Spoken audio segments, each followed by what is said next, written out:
The sergeant's fingers closed around her arm before she could speak. Rough grip, public, deliberate, dragging her ensuite across the gravel, while 200 soldiers watched and said nothing. She didn't pull away, didn't raise her voice, just turned her head slowly and looked at him, the way a person looks at something they've already decided how to handle. Sergeant Dale Rourke had no idea he was manhandling the woman who controlled every military operation in the theater. He thought he was removing a lost civilian from his gate. He was actually signing his own discharge papers, one mistake at a time in front of witnesses he couldn't afford to have. If this story has you hooked already, I want you to stay with me until the very end, because what happens at this gate is going to shake you. Hit that subscribe button, give this video a like, and drop a comment below telling me what city you're watching from. I want to see exactly how far this story travels. Now let's get into it. A convoy rode into forward operating base. Kestrel ran straight through 6 kilometers of sun-baked hardpan before it hit the outer wire, and by mid-morning the heat off the ground made everything shimmer at the edges, the guard towers, the sandbag berms, the row of vehicles waiting for clearance at the main gate. It was the kind of heat that made tempers run short and judgment run shorter, and Sergeant First Class Dale Rourke had been running short on both since before sunrise. He was 41, broad through the chest, with the kind of face that had been handsome once, and had since rearranged itself into something harder. Years. At various FOBI gates, across 3 different deployments, had given him a specific worldview. Everyone who approached his checkpoint was a potential problem until proven otherwise, and proving otherwise was their job, not his. That worldview. It kept things simple. The helicopter had come in just after 700 unmarked beyond standard military markings, no advance notice logged in the gate system, landing on the auxiliary pad rather than the main LZ. Had noticed it from the guard post, because unmarked arrivals without pre-coordination were technically his business, and he'd flagged it to the duty officer, who'd told him it was handled at a higher level and to focus on the convoy queue. Had written that down in his log and gone back to work mildly irritated. He forgot about the helicopter within 20 minutes, which was his first mistake. The woman appeared at the main pedestrian entry point at 741, and the gate specialist, Private First Class Dawes, called it over the radio before she'd taken 3 steps through the outer barrier. She got a walk-in at the ped gate. Female, no visible escort, no badge displayed. Vehicle uniform. Rourke looked up from the vehicle's inspection log he'd been annotating. She say who she is, says she has authorization to enter. Didn't give a name, that's not how authorization works. He closed the clipboard and walked over. She was standing just inside the outer gate with a small field bag at her feet, the kind of compressed medical kit that trauma teams used, and she had both hands visible at her sides, which was at least that much. The uniform was standard issue medical. No rank insignia beyond the basic branch identifiers, worn in the way of someone who'd had it on for a while and stopped thinking about it. Wasn't young, mid-50s, maybe silver, starting at her temples, posture that was too precise to be civilian and too relaxed to be nervous. She was looking at the vehicle lane without much expression, the way a person looks at traffic from a window. Rourke stopped 6 feet from her. I need to see your authorization credentials and base access badge. She turned to look at him. Her eyes were a pale, clear gray, and she took a second before she spoke, not out of hesitation, but something that felt more like assessment. I'm here understanding authorization. My access was coordinated through the command element. Through which element specifically? Theater command. Rourke made a sound that wasn't quite a laugh. Theater command doesn't walk people through the ped gate without prior notice. Who's your escort? I don't have one. You don't have one. He looked at Dawes, who was carefully studying the gate frame. And you don't have a badge. My credentials are on file. Nothing's your system should reflect. System reflects what's been logged, and nothing was logged for a walk-in arrival at 741 with no escort and no visible authorization. He stepped forward close enough now that it crossed the line between authority and intimidation. I'm going to need you to step back outside the wire and wait while we verify. She looked at him for a moment. All right, he'd expected argument, the usual push and pull about inconvenience, the appeal to someone's name above his life. She just picked up her field bag and stepped backward without another word, and something about that bothered him more than resistance would have, though he couldn't have said exactly why. He went back to the guard post and pulled up the system, ran the standard visitor check, and got nothing. No pre-logged arrival for her time window, no pending authorization under medical personnel, nothing that matched a female arrival through the auxiliary pad at 700. The duty officer's note about the helicopter was in the log marked handled at higher level, which was paperwork for don't ask me again. Lines. He called the duty officer's line, got a junior NCO who was also getting nothing from his own system. Lines. He called the medical elements operations sergeant, who confirmed they weren't expecting a liaison or attachment and weren't sure who the woman was. 5. He called the S1 shop and got a hold recording. By 8:15, Rourke had made 4 calls, gotten 4 non-answers, and worked himself into the specific kind of frustration that needed somewhere to go.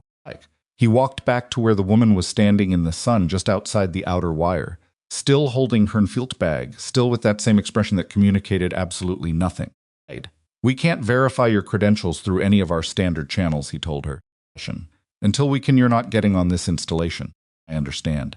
She said, "How long will verification take?" "However long it takes to sort out whatever mix-up your command element created by not logging this properly."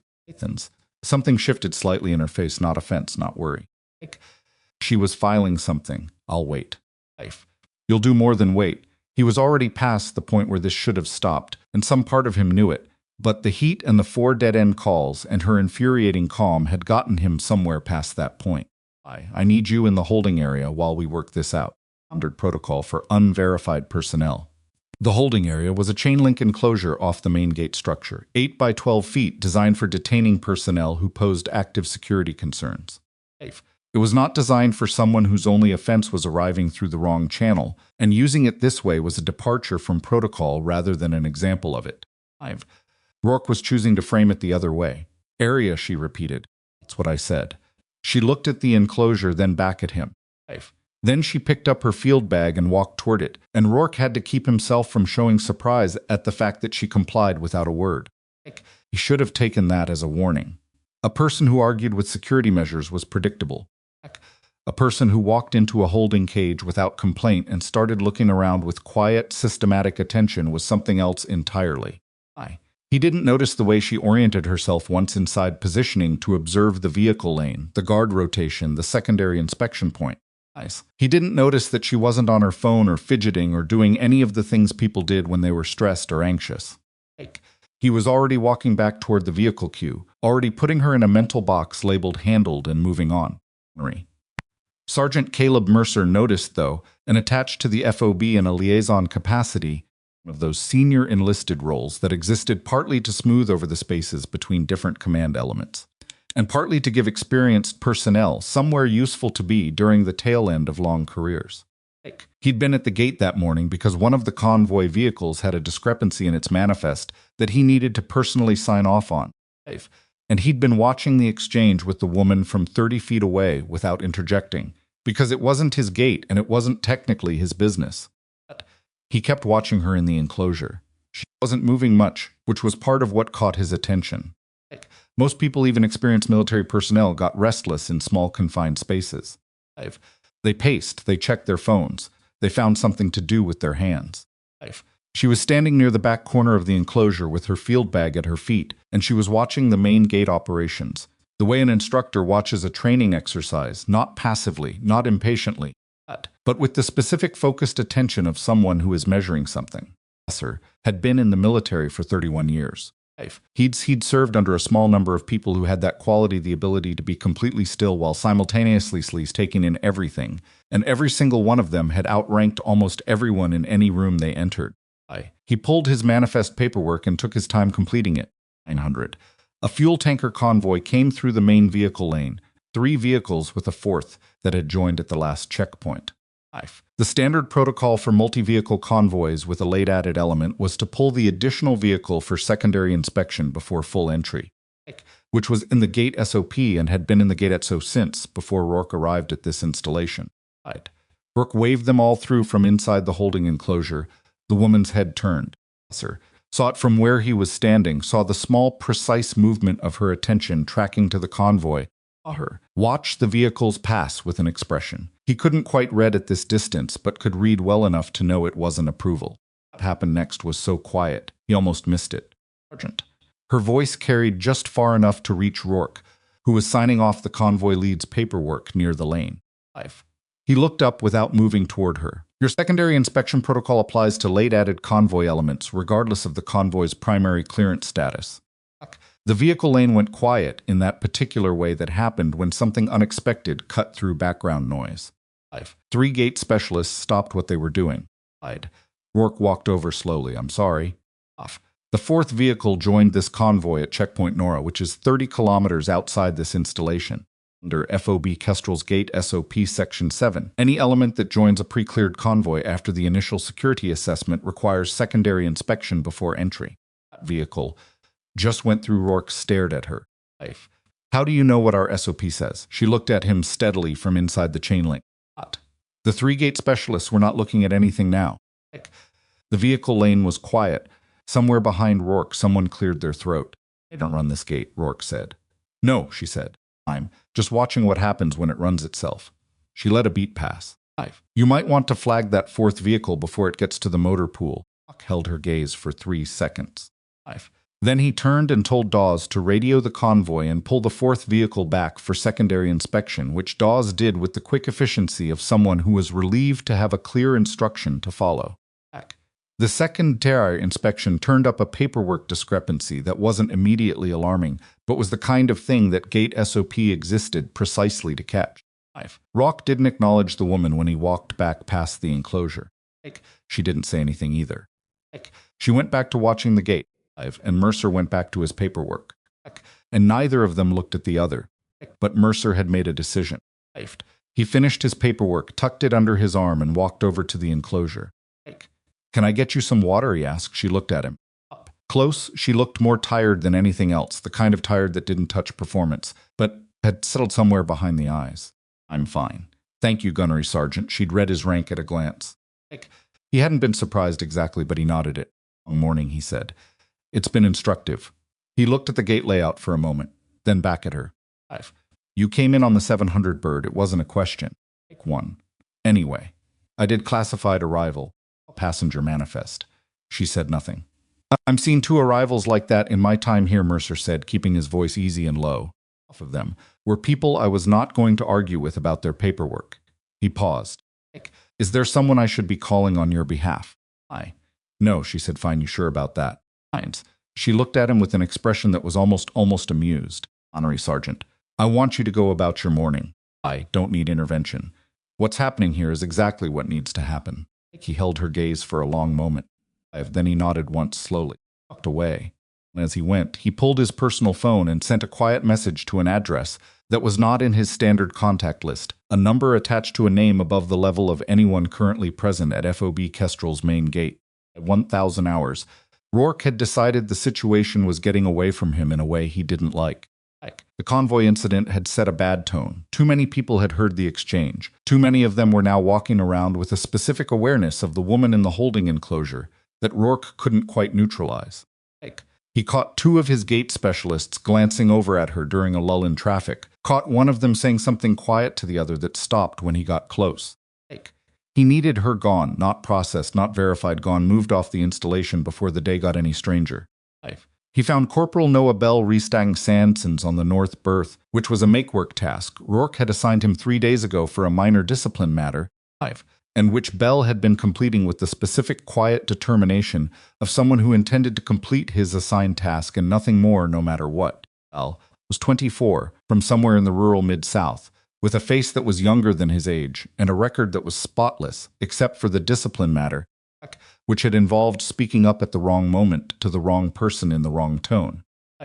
He was the kind of soldier that institutional systems sometimes chewed on, not because he was a problem, but because his instinct was toward the truth, in moments when the official preference was for something more manageable. Well, Rourke said. Bell stopped and turned Sergeant. I need you to complete a transfer form for the woman in the holding enclosure. Civilian removal voluntary escort, transferring her to the outer checkpoint for release back to civilian side. You'll escort her to the gate perimeter and sign her out. Bell looked at him for a moment. She's civilian. She's unverified personnel who doesn't belong on this installation. Has she been processed through S1? S1's backed up. I'm making call. Vel's eyes went toward the enclosure, which was visible from where they were standing, and Rourke watched him look at the woman inside it with the expression of someone doing a quiet, fast calculation. Rourke said, transfer form escort. I need this done before noon. I'll turn back. Sergeant, if she came in on the 700 classified arrival, there should be... I didn't ask for your analysis. I gave you an instruction. I was quiet for 2 seconds. She knows she's being removed. Right. She doesn't have to know anything except that she's leaving. There's silence. Longer this time. Bell looked again at the woman, who was now sitting on the single bench inside the enclosure, not looking at either of them, bagged between her feet. That isn't right, he said. Rourke went very still. What did you say to me? Bell met his eyes. I said, that isn't right, Sergeant. Lagged. A real security issue this morning. She hasn't caused any problem on this installation. Removing her without processing her properly isn't procedure, and I'm not going to sign paperwork saying it is. The silence that followed lasted long enough to be uncomfortable, then longer than that. You're refusing a direct order, Rourke said. I'm refusing to falsify a removal form. Sergeant. Rourke leaned forward slightly. You understand what happens to your record if I write this up? I understand what happens if I don't, Bell said. Fine. And I'm more worried about the second one. Stork stared at him for a long beat, then turned and walked away because there was no productive version of this conversation that didn't make the situation worse, and he knew it, and he hated knowing it. Mercer was at the operations building. When his phone buzzed a response to the message, he'd sent 3 words from the number at the top of the chain. On my way. Don't intervene. He read it twice, put his phone away, and did exactly what the message told him to do. 1945. Rourke went back to the enclosure himself. He'd drafted the removal form himself, signed it himself, and was going to execute it himself, because Bell was going to be a problem later regardless, and there was no point in dragging the morning out. He had his own clipboard, his own pen, and 23 years of rank and institutional weight behind him. The woman was standing again when he got there, which meant she'd heard him coming, or had simply decided to be standing when he arrived. She had her field bag in her hand.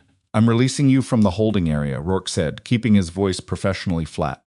You'll be escorted to the outer perimeter and released there. If you have a legitimate authorization, your command element can re-coordinate your entry through proper channels. She looked at the clipboard. What's the form transfer documentation? Transfer. To where civilian side, she was quiet for a moment. That form says removal, not transfer. He hadn't expected her to read it at a glance through the chain link. I'm outcome. Oh. She said it isn't. She lifted her eyes from the clipboard to his face, and something in her expression had changed. That's not fear, but a quality of attention that felt suddenly different in a way he couldn't specifically identify. The temperature in a room dropping 2 degrees. You're removing me from the installation using a form that requires documentation of what I did wrong. What are you going to write in that field, Sergeant? Security protocol violation. Which violation specifically? Because you'll need to be precise, she said. Removal forms. Go to the JG office and to the base commander's daily report. You write there becomes a matter of record. So I'm asking you, what violation are you documenting? Jaw tightened. Unauthorized entry. I entered through the pedestrian gate when directed to by your guard. I stepped outside the wire when you asked me to. I complied with placement in this enclosure when you instructed it. Point. Did unauthorized entry occur? He had no clean answer to that, and she knew it, and they both knew she knew it. I'm giving you the opportunity to walk out of here voluntarily, he said, dropping the procedural language because the procedural language wasn't working. That's the offer. I'm not going to do that, then I'll make it not an offer.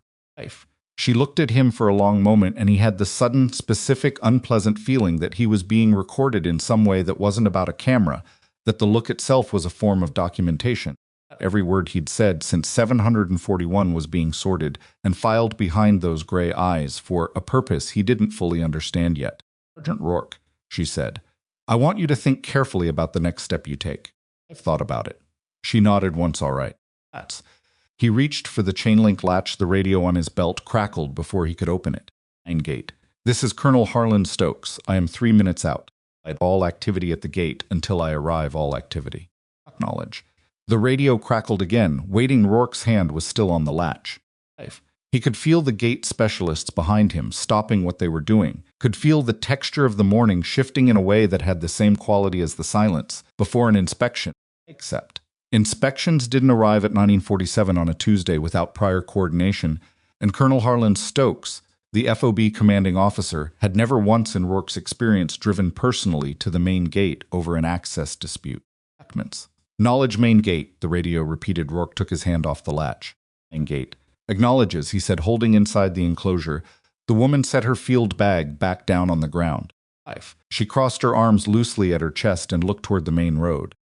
where a dark command vehicle was coming through the heat, shimmer at a pace that was not rushed and not slow the pace of someone who knew exactly where they were going and exactly what they were going to find when they got there.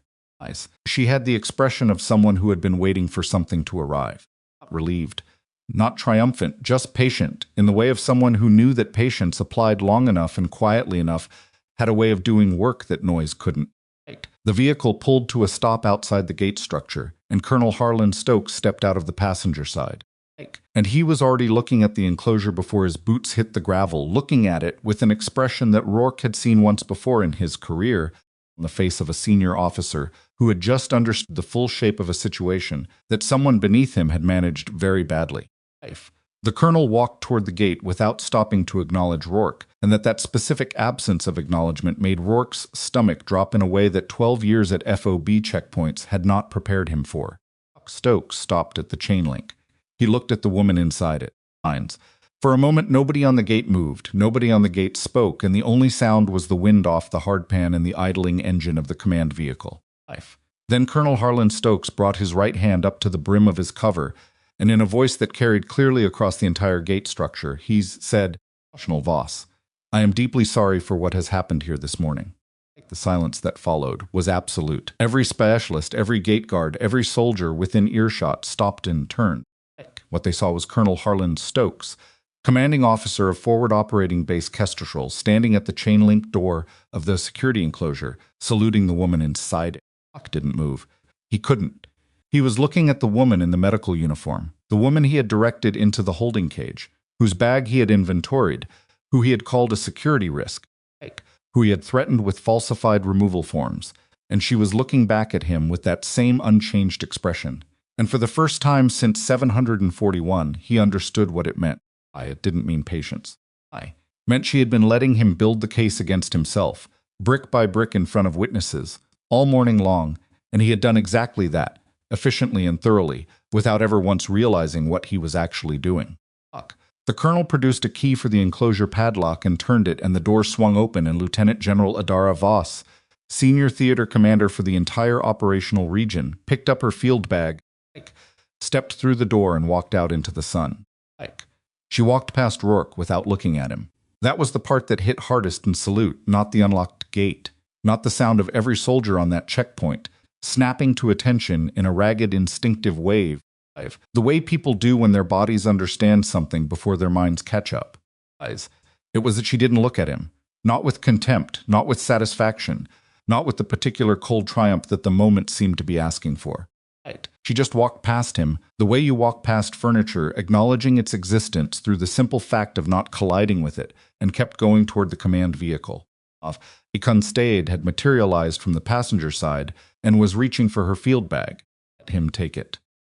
Stood at the enclosure door with the removal form still in his hand, and watched Colonel Stokes follow General Voss toward the vehicle, and the clipboard and pen and 23 years of institutional weight were all still there. Still technically his, but they felt different now. In a way that wasn't good, like a tool that had been wrong for the job all along, and had finally stopped pretending otherwise. Behind him, the gate was silent. Not the purposeful silence of personnel focused on their work. Other kind. The held breath kind, the kind that happens when something has just changed in a room, and everyone present is waiting to find out what it means for them, specifically.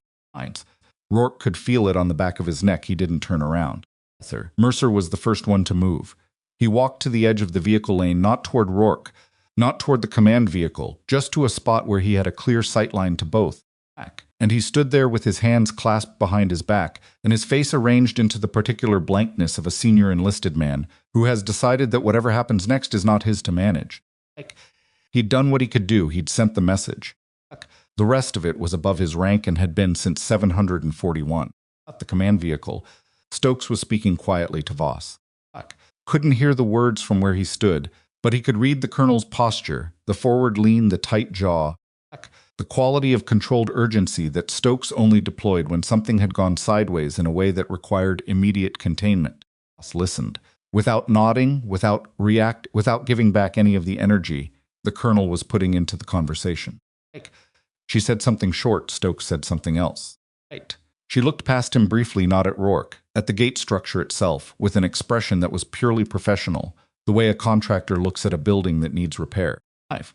Then she got in the vehicle. Stokes stood outside it for a moment after the door closed, looking back at the gate and the look he gave. Rourke lasted exactly 2 seconds before he turned and got into the front passenger seat, and the vehicle moved. 2 seconds was enough. Rourke's clipboard was still in his hand. He put it down on the nearest surface, which happened to be a concrete barrier block, and he left it there. Operations Center was in the northeast quadrant of the FOB. 2 blocks of prefab construction connected by a covered walkway that collected heat like a greenhouse and smelled permanently of burned coffee and recycled air. Hackers. Mercer got there 17 minutes after the command vehicle left the gate, which was fast enough that he'd walked most of it rather than requisitioning transport, and his shirt was dark at the shoulders by the time he pushed through the door. The duty officer, Lieutenant Priya Osman, looked up from her terminal. Osman was 28 and ran the ops center with the focused efficiency of someone who'd learned early that the job was mostly try-shy, sorting what actually needed attention from what only felt like it did. She'd been at B. Kestrel for 8 months and had developed strong opinions about both categories. Tell me the gate report is wrong, she said. Mercer pulled a chair and sat down without being invited, which told her how serious he considered the morning. That's in the gate report. Rourke submitted an unauthorized personnel incident at 742. Detention of 1 unverified civilian pending credential check. Voluntary holding. She paused then at 1951. The commanding officer logged a theater command arrival and pulled the incident report for review. Another pause. The CO's office called down here and told me to pull everything from the gate cam system from 700 to 1100 and hold it for JAG. Mercer said nothing for a moment. JAG already knows. Made a call. I wasn't part of. By the time the CO's vehicle was back inside the wire, JAG liaison was in my inbox. She looked at him. You'll find out officially in about an hour, he said. I don't want to be the one who says it before the paperwork catches up. Osman absorbed that she was good at absorbing information that arrived in incomplete pieces. It was half of what the job required. Incident report is going to be a problem. The incident report is the smallest problem, Mercer said. The report is what puts everything else on the table. He looked at the terminal screen at the gate cam archive folders that Osman had already pulled and queued. How much did you get everything? Internal and external cams, 700 forward. Audio's partial. The external mics are spotty, but the main gate interior audio is clean. And Jay has what they need, Mercer said. He stood up. Corporal Bell, she checked her screen. North berth detail, last log entry Y. Because he's going to need someone to tell him to put his concerns in writing before Rourke gets to him. Osman looked at him steadily for 2 seconds. You think Rourke moves that fast? I think Rourke is standing at that gate right now, deciding whether the best play is contrition or offense, Mercer said. And I've known people like him long enough to know. They usually pick offense because it's faster, and it's what they're comfortable with. He was already moving toward the door. That's one to Bell. Not me. Someone below my grade who's not going to make it look like a thing. Sir. He stopped. Osman was looking at him with an expression that was trying to be neutral and not quite making it. The colonel is going to want a briefing about what happened at that gate. Specifically what you observed. I know you were there the whole time. I know that too. He pushed through the door. Tell the colonel I'll be available when he's ready. Rourke was not standing at the gate. At the time, Mercer had been at the ops center 20 minutes. Rourke had turned the checkpoint over to his second, a staff sergeant named Fowler, who ran the gate with considerably less drama and considerably more competence, and had gone to his office in the gate operations building, a 12-by-8 room with a metal desk, a wall of regulation binders, and a window that looked out over the vehicle lane. He'd sat down, pulled up his incident report on the system, and spent 45 minutes rewriting it, falsifying. He was smarter than that, or thought he was. He was adjusting emphasis, clarifying language, framing the morning's events in a way that positions decisions as consistent with security protocol and standard procedure. The section about the holding enclosure, he rewrote, landing finally on language that described it as a temporary security hold, consistent with FOB Kestrel Gate SOP Section 4, Paragraph 2, and the woman's detention as standard processing for unverified walk-in personnel. He removed the word civilian from the report entirely, since that was now clearly a problem, and replaced it with unverified individual. He added a paragraph about the convoy inspection, framing it as a routine catch that his team had completed properly, not mentioning how the catch had been prompted. He read through it when he was done and thought it was solid, defensible. The kind of report that in isolation told a coherent story. he did not fully reckon with was that it would not exist in isolation. He submitted it at 1134 and went to get coffee from the mess building because he'd been up since 430 and the morning had been long and he needed something to do with his hands while he thought about next steps. The mess building was half empty at this hour between breakfast and lunch, and he found a table alone in the back corner and sat with his coffee and thought about the shape of the problem. She was theater command, that much was clear. The colonel's response confirmed it. Confirmed rank above colonel, confirmed enough institutional weight that Stokes had driven personally to the gate rather than sending anyone else. The specific rank was Rourke didn't know yet, but he was working on the reasonable assumption that it was significant. The question was what she would do with it. He had seen senior officers use incidents like this in different ways. Wanted the paperwork consequence, the formal reprimand, the fitness report notation. Wanted the public acknowledgement, the official correction of the record. Some rarely wanted nothing at all, filed the experience somewhere private and moved on because escalation cost more energy than it was worth. He didn't know which kind she was, and that uncertainty was the part that kept him from landing anywhere comfortable with his coffee. He had not adequately factored was Bell. April. Noah Bell was sitting on a sandbag on the north berth with his work gloves off and his forearms on his knees when PFC Simmons found him, which was 23 minutes after Mercer had talked to Osman.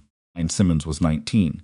And had been at FOB Kestrel for 11 weeks, and had very little idea of the full context of what was happening, which was exactly why Mercer had picked him as the messenger. Corporal Bell. The duty officer says if you have observations about this morning's gate events, to put them in writing before EOD. Simmons delivered this with the mechanical precision of someone reciting something they'd been told to say exactly. Bell looked at him. Who said that, Lieutenant Osman, Corporal? Bell was quiet for a moment, looking back out over the north berth and the coiled wire beyond it. He'd been sitting here for 2 hours, since his conversation with Rourke, and he'd been thinking about exactly one thing the whole time. Refusing a direct order over a principal was the kind of thing that mattered, or the kind of thing that just got you more sandbag details and a fitness report notation and a quieter career than you'd planned on. He'd been making his decision from one side, and then the other like a coin he kept flipping and couldn't get to land. What happened at the gate, he asked. Simmons hesitated. They're saying the woman in the holding enclosure was that she was high-ranking command corporal. The CO drove out personally. Bell looked at him for another moment. Then he stood up, pulled off the other work glove, and tucked both into his left cargo pocket. I need a form, he said, written statement of observation. Where do I get one? Operations Center, Corporal. Let's go. The statement Bell submitted at 19218 was 4 pages. Handwritten in the careful block letters of someone who'd decided that if they were going to say something, they were going to say all of it. He started at the beginning, his own posted assignment on the berth, the conversation with Rourke, the specific language of the instruction he'd been given, the specific language of his refusal, and the reason for it, which he described plainly. The removal form as described did not accurately represent the actual grounds for removal, and I was not willing to certify as accurate a document I believed to be inaccurate. He noted that he had not been debriefed by Sergeant Rourke after refusing, and that Rourke had walked away without further instruction. He noted the time of the conversation, 952, and the fact that he had remained at his post assignment rather than pursuing the matter upward, because he wasn't sure which upward avenue was available to him. He signed it and dated it and handed it to Osman, who read it on the spot without expression, thanked him, and told him he was released from the berth detail effective immediately and should report to standard duty rotation. Walked out of the operations center and stood in the covered walkway for a moment in the greenhouse heat with the smell of burned coffee fading behind him, and felt something loosen in his chest that he hadn't realized was tight. Not relief, exactly. More like the feeling of having finally set something down that you'd been carrying in an awkward position for too long. His phone buzzed a group message from someone he didn't know personally. Forwarded through 3 layers of the informal communication network that existed in every FOB, regardless of what the SOP said about personal device usage, a network of text chains and quiet word of mouth that moved information horizontally through a command structure, much faster than official channels moved it vertically. The message short. The woman at the gate this morning was LTG Adara Voss, commander. Rourke is being investigated. Bell read it twice. Then he pocketed his phone and went to find something useful to do, because that was the only thing he knew how to do well, and the morning had already been more than enough. 5. The jail liaison was Captain Felix Dorado, 36, who'd been assigned to FOB Kestrel's legal support function for 14 months and who had in that time handled 2 courts-martial, 1 administrative separation, 11 Article 15 proceedings, in a property damage dispute involving a vehicle and a structural wall that he still didn't fully understand. 5.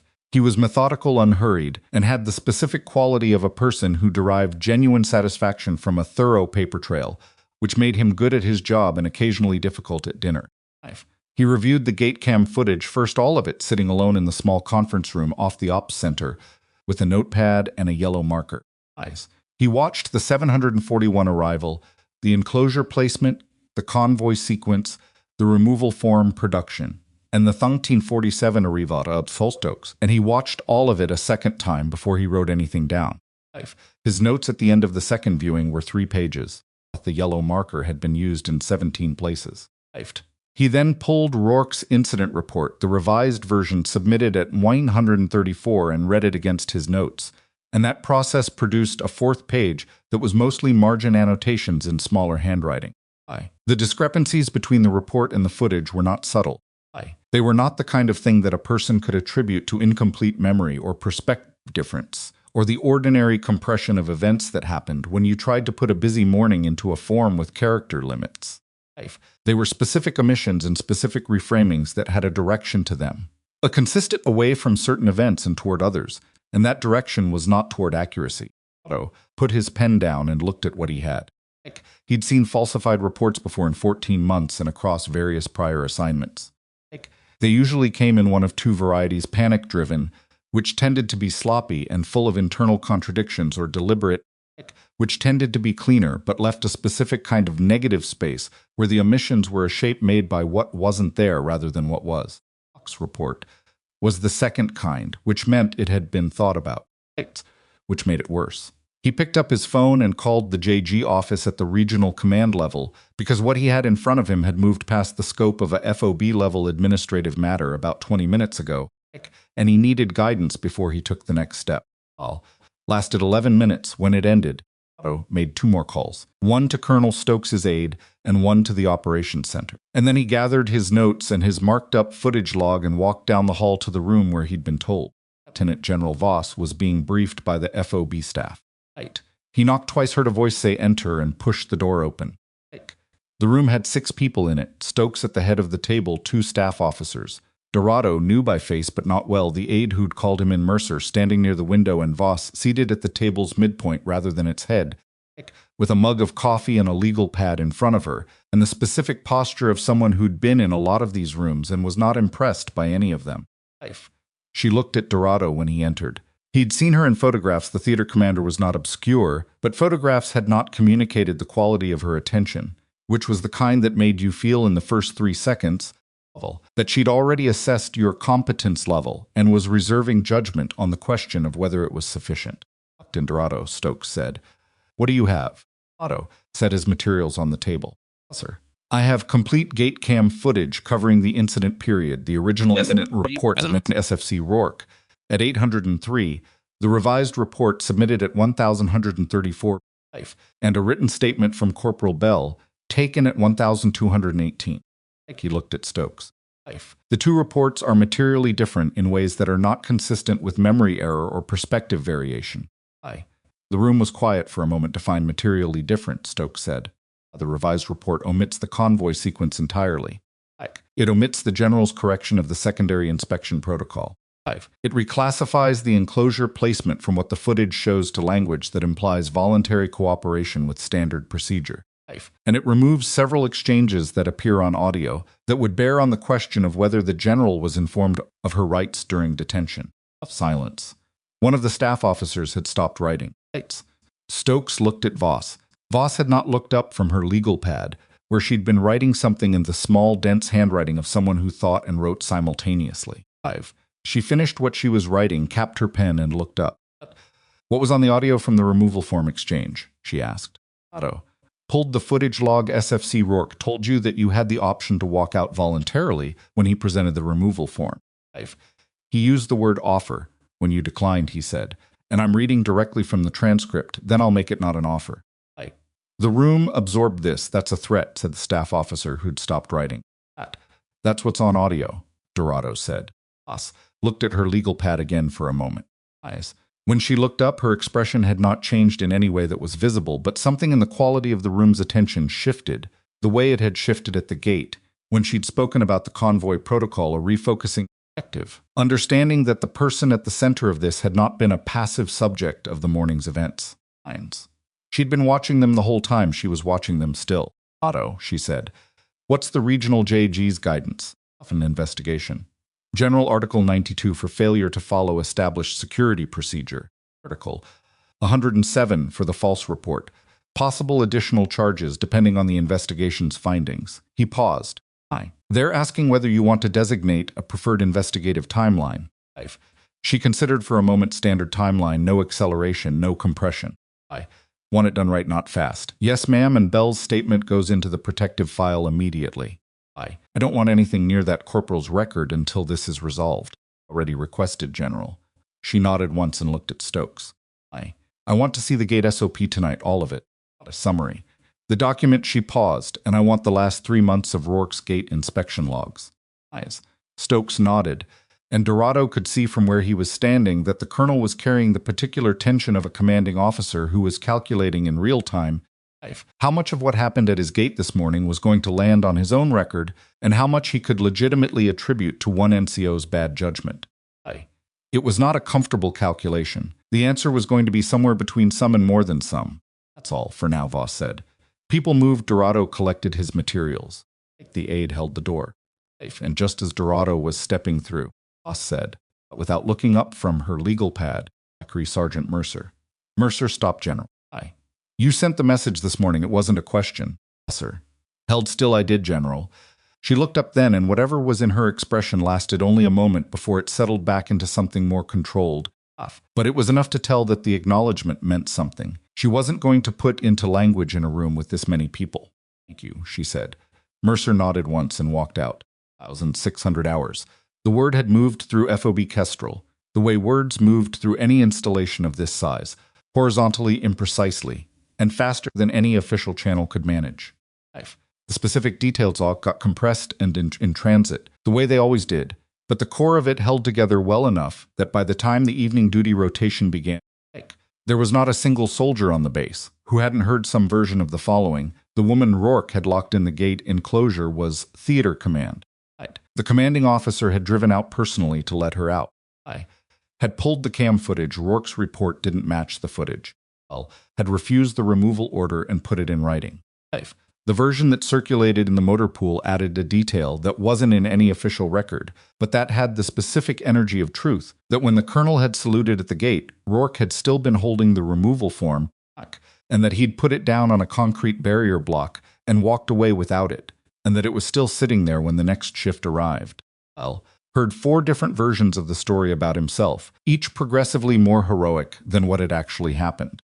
He found all 4 of them embarrassing in the specific way that happens when the true version of something you did is accurate, but less dramatic than what people want it to be. He'd refused a form. He hadn't charged a hill.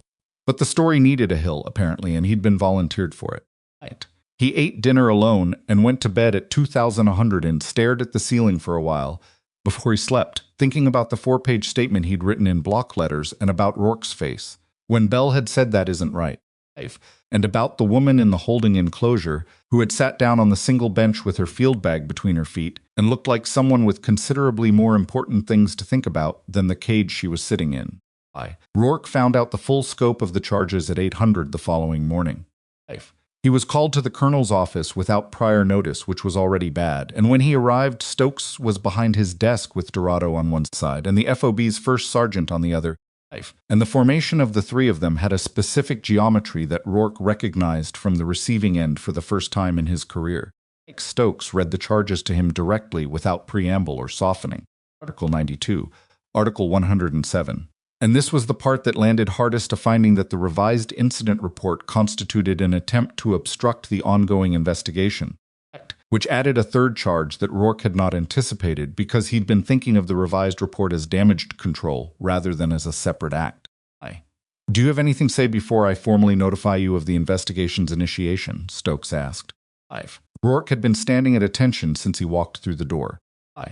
He kept standing at attention now. His mind was doing several things at once, running through every decision he'd made since 741 yesterday morning, looking for the one that could have gone differently.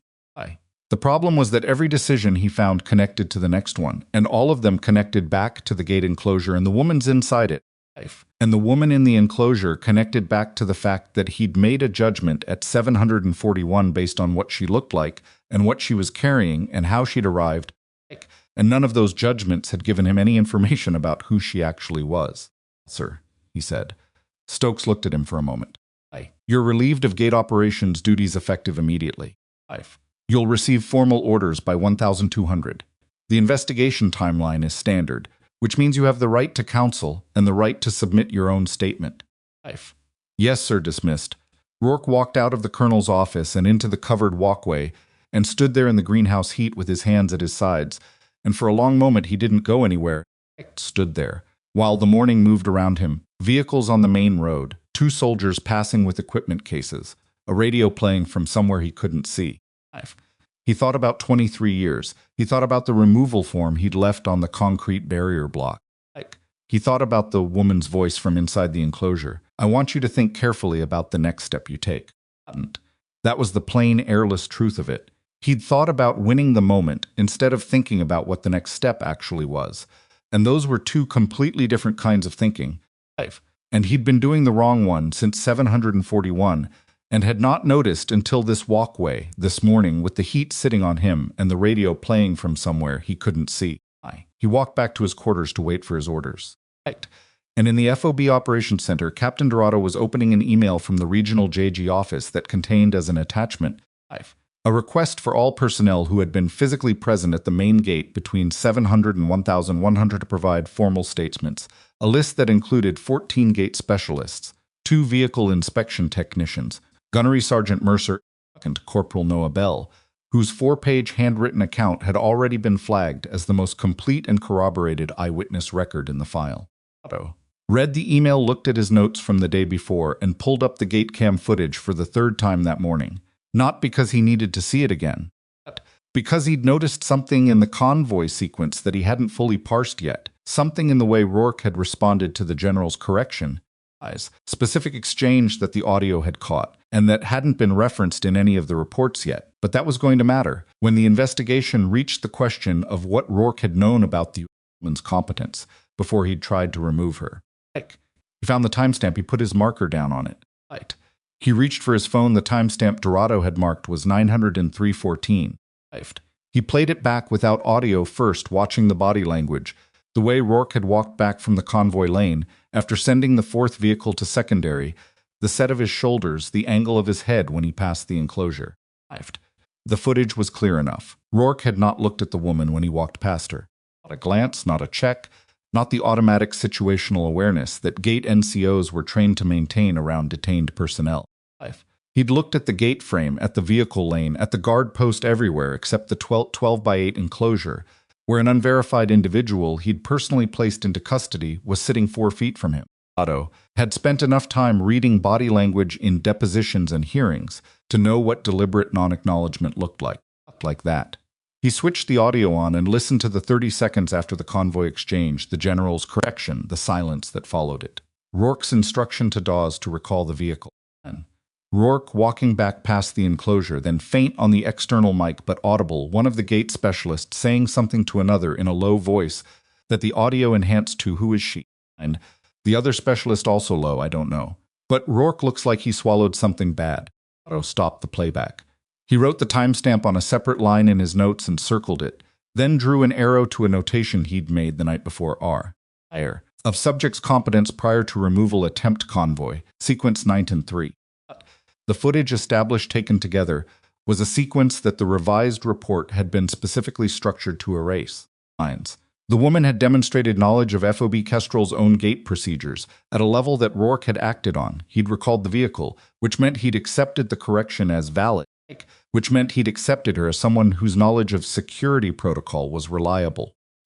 40 minutes later, he'd tried to remove her from the installation on the grounds that she was an unverified civilian with no legitimate basis for access. Those 2 things didn't fit in the same report. which was why the revised report contained only one of them. Otto finished his call to the regional GAG at 837. 900. He was in the Operations Center briefing Osman on the expanded scope of the investigation, and by 915, he had flagged the convoy timestamp for the formal investigation file, with a notation that would ensure it appeared in the charging documentation. The question that remained the one Dorado wrote in his notes at the bottom of the page, and underlined twice, was not what Rourke had done. That was documented.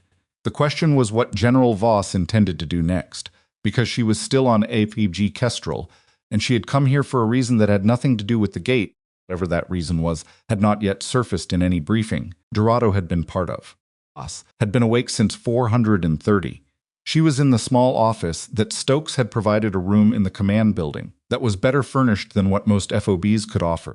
Athens, which meant it had a chair that didn't wobble and a desk lamp with a working bulb with her legal pad and her field bag and the gate SOP binder that Stokes had sent over at 2,200 the night before as requested. She'd read the SOP in full, annotated it, and set it aside by 600. The inspection logs for Rourke's last 3 months had arrived electronically at 700, and she'd been through half of them by the time the sun was fully up. Logs told a story that wasn't in any single entry, but that accumulated across all of them a pattern of procedural shortcuts, inconsistently applied in ways that never quite crossed the line into formal violation territory. But that, times, taken together, mapped the outline of someone who had long since substituted his own judgment for the written procedure. Secondary inspection. Skip rate slightly above baseline. Cycle. Dwell times in the queue that were either too short or too long in ways that corresponded with convoy origin rather than manifest complexity. A handful of entries where the incident category was logged as minor, and the narrative section was blank, which could mean the event was genuinely minor, or could mean the narrative hadn't been written. Voss had been reading logs like these for a long time. She knew how to find what wasn't in them. She set the logs aside at 845 and looked at her legal pad at the actual reason she'd come to Phobie Kestrel. The gate, not Rourke. Those were problems that had materialized on top of the original purpose. The way problems tended to when you worked in systems that were old enough and complex enough to have developed their own local gravity. The original purpose was the supply chain audit. FB. Kestrel had flagged anomalies in its medical supply procurement records over the last 6 months, irregularities in 3 specific categories that the Theater Command's logistics office had identified through analysis and escalated quietly to Voss's desk. Amounts involved were not trivial. The categories trauma supplies, blood products, surgical consumables were not peripheral, and the irregularities had a structure to them, a timing pattern and a vendor pattern that the logistics office's analyst had described in her report as unlikely to reflect organic administrative error. Voss had decided to come to Kestrel herself rather than sending an inspector, which was not standard protocol, but was sometimes the right call when you needed to understand the texture of a place before you could understand what was wrong with it. She'd come without announcement and without escort, because announced inspections of this kind produced prepared installations rather than actual ones, and she needed to see Kestrel as it ran rather than as it presented. She had in the first 4 hours of her visit seen quite a lot. She pulled out the logistics analyst's report from the bottom of her field bag and reread the section she'd flagged before she'd left Theater Command 2 days ago. The anomalies pointed most strongly toward the OB's medical supply officer, a captain named Garrison Welk, who had been at Kestrel for 11 months, and whose procurement records contained the specific kind of clean documentation that could mean either genuine compliance or very practiced concealment. She needed to see Welk's office. She needed to see the physical inventory against the logged inventory, because in her experience, the gap between those 2 numbers was where the truth lived. She was supposed to have done that yesterday morning. Instead, she'd spent the morning in a chain-link enclosure. She was not, in the official sense, unhappy about that the gate situation had surfaced a different problem, one that needed surfacing, but the supply chain audit still needed to happen. And it needed to happen before word of her presence at Kestrel moved up Welk's own informal information network and gave him time to make adjustments. She picked up her phone and called Stokes directly. I answered on the second ring. General, I need access to the medical supply office. Announced. Now with your logistics officer present, and no prior notice to the supply office staff. Not a beat. I can have that arranged in 30 minutes, General. She said. And, Colonel, I need your word that this doesn't move laterally through your staff before I'm inside that building. Another. Beat. You have it, General. She ended the call, capped her pen, and stood up. The medical supply building was a converted prefab structure in the FOB's eastern sector, shared with the pharmacy element and a small equipment maintenance shop. It ran on a skeleton crew in the morning, 2 specialist-level staff and a duty NCO, because the supply officer's official daily schedule showed a 1,000 morning brief that kept him in the command building for the first 2 hours of the day. Voss arrived at 9:18 with Stokes, the FOB logistics officer, Major Diane Thurlow, and a 2-person audit team from Theater Command that had been traveling in a separate vehicle since yesterday and had been staged at a satellite facility 12 kilometers out, waiting for exactly this call. Nobody in the medical supply building had any warning they were coming. The duty NCO Sergeant First Class Petra Kovacs was at the front desk when they came through the door and did a visible double take at the rank, walking into her building at 918 on a Wednesday morning. She stood up fast enough to knock her chair back. At ease, Voss said, already moving past the front desk toward the inventory storage corridor. I need your access log for the last 6 months, your physical inventory sheets for trauma categories 7 through 12, and your vendor receipt archive. Wow. Please. Kovacs looked at Stokes, who gave her a nod that meant do exactly what she says. And Kovacs moved with the speed of someone who understood at a cellular level. That speed was the correct response to this situation. That took the next 90 minutes, was not dramatic in the visual sense. No confrontation, no raised voices, no movie-style revelation. It was spreadsheets and clipboard, tallies and Thurlow, working through the procurement records on a tablet, while Voss and the audit team physically counted inventory against the logged numbers in the trauma supply categories. It was methodical and quiet and very focused, and by the time they were an hour into it, the number they needed had emerged from the gap between what the record said was there and what was actually on the shelves. Gap was not small. Across the 3 flagged categories: trauma kits, whole blood products, advanced surgical consumables, the physical inventory ran short of the logged inventory by amounts that totaled at procurement cost to roughly $240,000. Missing, not uncategorized or mislaid short. Records said the supplies had been received. The shelves said they hadn't been. Thurlow set her tablet down and looked at Voss. She didn't say anything. She didn't need to. Voss looked at the shelves for a moment. Where's well command building briefing? General Kovacs said from the doorway. Her voice had the quality of someone who was being very careful with every word. Update. Scheduled until 1000. Someone call the command building and tell Captain Welk. His morning update is concluded. Voss looked at her watch. Tell him to report to his office immediately. Don't tell him why. Kovacs picked up the phone. Garrison Welk was 34, with the compact, efficient appearance of someone who exercised regularly and ate carefully and managed his presentation with the same attention. He gave everything else. He'd been a supply officer for 9 years, and in 9 years he'd learned that the supply function was one of those military roles that was almost entirely invisible when it worked, and catastrophically visible when it didn't. And he had structured his entire professional identity around keeping it in the first category. He came through the supply building door at 957 and stopped when he saw the room. He recovered fast, a second, maybe less. But Voss had been watching the door and she caught it. The specific quality of that half-second stop. Not surprise, not confusion, but the rapid internal recalculation of someone who had been expecting something and was now recalibrating to what had arrived instead. Look, she said, I'm Lieutenant General Voss, Executive Command Audit Function. I need you to walk me through your procurement process for trauma supply categories 7 through 12 for the last 6 months. Looked at the shelves, at the audit team's paperwork, at Thurlow's tablet. His face was very still. Of General, I'd be glad.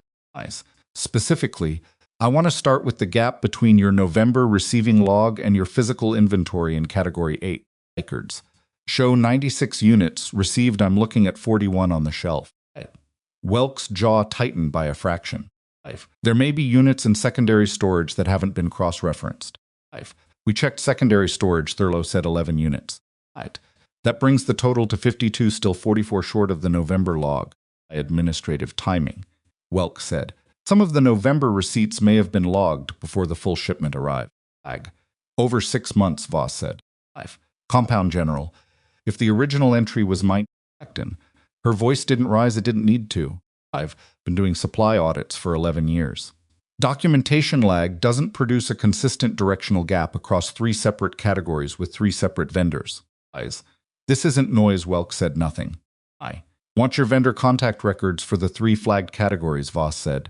And your personal procurement authorization files, not the shared drive, your personal authorization folder. The specific mention of the personal folder did something to Welk's face that all the other things hadn't done. It was brief and he controlled it, but it was there. Those files are on my workstation, he said then. Let's go to your workstation. What they found on Garrison Welk's workstation took 40 minutes to establish with the specificity that formal evidence required. Voss knew within the first 8 minutes what the shape of it was. The personal authorization folder contained procurement approvals signed with his own credentials that didn't appear in the official system records, approvals that had been run through a secondary vendor account that resolved to a shell entity, registered in a territory with limited financial disclosure requirements. The shell entity had received payments. The payments corresponded in amount and timing to the gap between the logged inventory and the physical count. It was not subtle. It had not been designed to survive a close inspection. It had been designed to survive no inspection at all, which was a different kind of design, one that relied entirely on the assumption that nobody would ever look. Welk sat at his workstation while the audit team documented the files, and he had the expression of someone watching something collapse from the inside. Very still, very controlled, with the specific quality of stillness that comes from having run out of moves rather than from calm. Captain Voss said when the documentation was complete, "You're relieved of your duties pending investigation. You will not access your workstation, your files, or your personnel storage until the investigation is concluded. Understand?" "Yes, General," he said. His voice was flat. "And Major Thurlow will brief Colonel Stokes immediately." "The investigation referral goes to Jade this afternoon." She looked at him for a moment. "Trauma kits, blood products. You took them from a forward operating base in an active theater." She paused. "Those aren't abstract items, Captain. You know what they're for." Welk said nothing. She turned and walked out. 1,130. FOB Kestrel had 2 separate active JAG investigations running simultaneously, which Dorado later told Osman was something he'd never personally encountered in 14 months at this installations or in his prior assignments, and which Osman received with the particular resignation of someone who has already had a very full week, and it was only Wednesday. Stokes was in his office with Thurlow and his first sergeant when Voss came back to the command building, and when she walked in, the colonel looked like a man who had been given 2 problems where he'd expected one and was not entirely sure his problem processing capacity was up to the load. "The Welk referral will be complete by 1,500, she told him. G liaison is already read in. She sat down across from him. "Tell me about Welk's position here. Who supervised him directly?" He reported to Thurlow technically, but day-to-day he ran fairly independently. "Functions. Here." Stokes paused. "They've run fairly independently for most of my command. I should have had more visibility." It was an honest thing to say, and Voss appreciated honesty even when it came late and in response to a problem that honest earlier would have prevented. "Yes," she said. "You should have." Stokes absorbed that without deflection, which was also something she noted. "The gate situation and the supply situation are separate problems," she said. "But they have something in common." She looked at him steadily. "Both of them required someone to look the other way, or not look at all long enough for the problem to develop. With skipped SOPs, don't produce one bad morning, they produce a pattern. Supply offices, with limited oversight, don't produce one discrepancy, they produce 6 months of them." She let that sit for a moment. "What else? Here hasn't been looked at closely enough." Stokes was quiet for a long moment. "I don't know, General." "That's an honest answer." "I know it is. That's why I'm asking you to find out." She stood. "I'll be here through tomorrow morning. I want an honest self-assessment from your staff section chiefs by 1,800. Prepared. The difference matters." She walked back to her borrowed office, and behind her she could hear Stokes picking up his phone, and she didn't need to hear the conversation to know the texture of it, the particular urgency of a commanding officer who has just understood, clearly and late, the full scope of what was happening in his installation, and who is now trying to determine how much of it he can fix before someone measures how long it should have been fixed already. That was the other kind of investigation, not formal. But the kind that happened inside a commander's own head when the evidence finally arrived that the picture he'd been given of his command was not the same as the command that actually existed. Voss had seen it before. She'd been through her own version of it early in her career, when she'd been the one who hadn't looked closely enough and had to reckon with what she'd missed. It was not a comfortable reckoning, it was, however, a necessary one. She sat down at the desk and a legal pad to a fresh page. Theater. Command Logistics Report had flagged Kestrel specifically, but Kestrel was not the only phobie in the region with recent procurement anomalies. It was the one with the largest gap, the clearest pattern, and the most accessible audit window, which was why she'd come here first. The analyst's report had 2 additional FOBs. In a secondary flag category, smaller anomalies, less defined patterns, the kind of thing that could be administrative error or could be something else depending on how closely you looked. She wrote the 2 FOB designations at the top of the page. Then she wrote a question that was in some ways the question the whole day had been building toward: who else has been counting on not being looked at? She was still writing when her phone rang, not her personal line, but the theater command relay, which meant something had moved faster than expected. She picked up General Voss, the voice on operations officer, Major Callum Fitch, calling from theater command 200 kilometers away. His voice had the specific quality of someone delivering information they know is going to change the shape of the next several hours. We have a situation at Fomerit Medical Emergency Mass Casualty Event incoming from a field engagement 40 minutes ago. Their trauma team is requesting theater command support and their trauma supply inventory. He paused. Just trauma supply inventory is critically short in categories 7 through 12. Voss was already standing. She looked at the 2 FOB designations at the top of her legal pad. FOB Merit was one of them, and the question she'd written underneath them. And the connection between the supply shortage at Kestrel and the supply shortage at Merit landed with the specific weight of something that had been a pattern on paper becoming a pattern in people. How many casualties? She said. 14 confirmed inbound. Critical. She was already moving toward the door. Get me transport to Merit now. The transport was a 2-vehicle convoy because Fitch had anticipated the request and had it staged before she'd finished the call, which was the kind of operations officer behavior that Voss had come to depend on without ever saying so directly. She was in the back of the lead vehicle at 1043 field bag between her feet, phone to her ear, getting the rest of the picture from Fitch in pieces as his staff pulled it together in real time. Field engagement had been a route clearance operation 12 kilometers north of FOB Merit that had hit an improvised device and taken secondary fire from a tree line. The casualties were a mixed blast injuries, penetrating trauma, 2 burn cases. And the Forford surgical team at Merit had tried them incoming and was already working, but was running short on exactly the supplies that Kestrel's audit had just established were missing from the regional inventory. What does Merit's supply officer say about the shortage? She asked. And OC says his last full inventory was 4 weeks ago, and everything logged correctly, Fitch said. But he's finding gaps now that he's pulling for active casualties. He's requesting emergency resupply from the regional depot. How long for depot? 4 hours minimum, probably 6. She looked at the road ahead. The hardpan gave way to broken gravel and then to asphalt that had been patched so many times it looked like a mosaic. Who's Merit's supply officer's counterpart at Kestrel? General was the past tense, had settled in fast. And Merit's supply officer have a documented professional relationship. Shared training, joint procurement reviews, anything that would put them in regular contact. A pause on the line. While Fitch checked, they attended the same regional supply officer conference in March. 8 days joint training track, and there's a shared vendor coordination group, an email chain that both of them are on, along with supply officers from 4 other FOBs in the region. Voss looked at the road and thought about a 6-person email chain and a regional conference, and a pattern of supply anomalies that had flagged at 2 FOBs, but had originally appeared in the logistics analyst's report as a regional-level concern. She said. Pull the supply officer rosters for all FOBs on that email chain. All 6. Cross-reference procurement anomalies in categories 7 through 12 for the last 12 months. I want that analysis when I land at Merit. That's going to take my time. I know how long it takes. Start now. She ended the call and looked out the window. The regional supply conference in March was 5 months ago. Oak had been at Kestrel for 11 months. The anomalies had started approximately 6 months ago, 1 month after the conference. Timing was not proof, but timing had a texture, and the texture here had the specific grain of a plan that had been discussed somewhere and then implemented simultaneously across multiple locations. One bad actor running a local schema network. She thought about the 6 critical casualties inbound to FOB, Merit's forward surgical team, and about trauma kits and blood products that should have been on those shelves and weren't.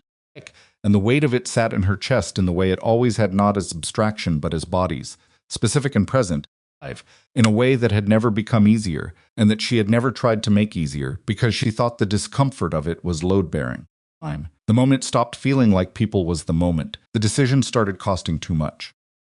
The vehicle hit a bad patch of asphalt, and she braced against the door without looking up from her legal pad, where she was writing names and dates and a supply conference roster she was pulling from memory. Merritt was smaller than Kestrel, a forward support base rather than a full operating base, and its medical facility was a converted double-wide prefab that had been expanded twice with field-expedient construction and now had the specific architectural logic of a building that had grown in response to emergencies rather than plans. The surgical suite was in the original structure, which had the best climate control and the most reliable power supply. The overflow trauma bays were in the first expansion, connected by a covered walkway with a step down in the floor that everyone who'd worked there more than a week had learned to navigate without looking. Voss's convoy pulled in at 1219.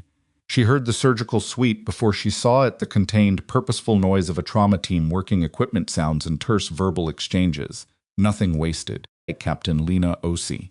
The supply officer, not the surgeon, was waiting for her outside the medical building with a tablet and the expression of someone who had been doing math for the last hour and didn't like where the numbers kept landing. She was 31, compact with close-cropped hair and the slightly hollow look of someone who'd been awake longer than was comfortable. Osi fell into step beside her. We have 14 casualties processed. As Critical 3 moved to Surgical 2 holding in trauma bays. 9 are treated and stable. She was already pulling the inventory screens up on her tablet. Our current shortfall is 22 trauma kits, 14 units of packed red cells, and surgical consumable sets for approximately 3 additional cases. We're managing with what we have and substituting where we can, but if any of the stable cases deteriorate, show me the receiving log for the last resupply cycle, Voss said. He handed her the tablet. The receiving log showed 3 shipments over 6 months, all from the same vendor, all documented as complete. All 3 shipments were in the same vendor account as Kestrel's anomalies. Voss recognized the account identifier from the audit that morning. Was it the same shell entity vendor? Was any of this resupply coordinated with Faux B Kestrel's supply office? She asked. He hesitated, which was its own answer, before she said Captain Welk sent me a vendor recommendation in April. Said the turnaround time was better than the standard depot. I ran it up to my supervisor. Got approval, started using them for supplemental procurement. Supplemental, meaning outside the standard depot channel. Yes, ma'am. Voss handed the tablet back. You're not in trouble, Captain. Used an approved supplemental channel and documented it. I need everything, every communication you had with Welk about that vendor, every receipt, every delivery confirmation, sent to my operations officer at Theater Command by 1500. A general pause. What's happening, if I can ask? Someone was systematically diverting medical supplies across multiple installations, Voss said. You got caught in the downstream of it. Your job right now is to get me those records and to keep your people working. She pushed through the medical building door. The Ford surgical team's lead was Major Renata Sobel, who had been a trauma surgeon for 11 years and a military surgeon for 7, and who was, when Voss found her, standing at a sinks, scrubbing out between cases with the mechanical focus of someone whose mind was already in the next room while her hands did their routine.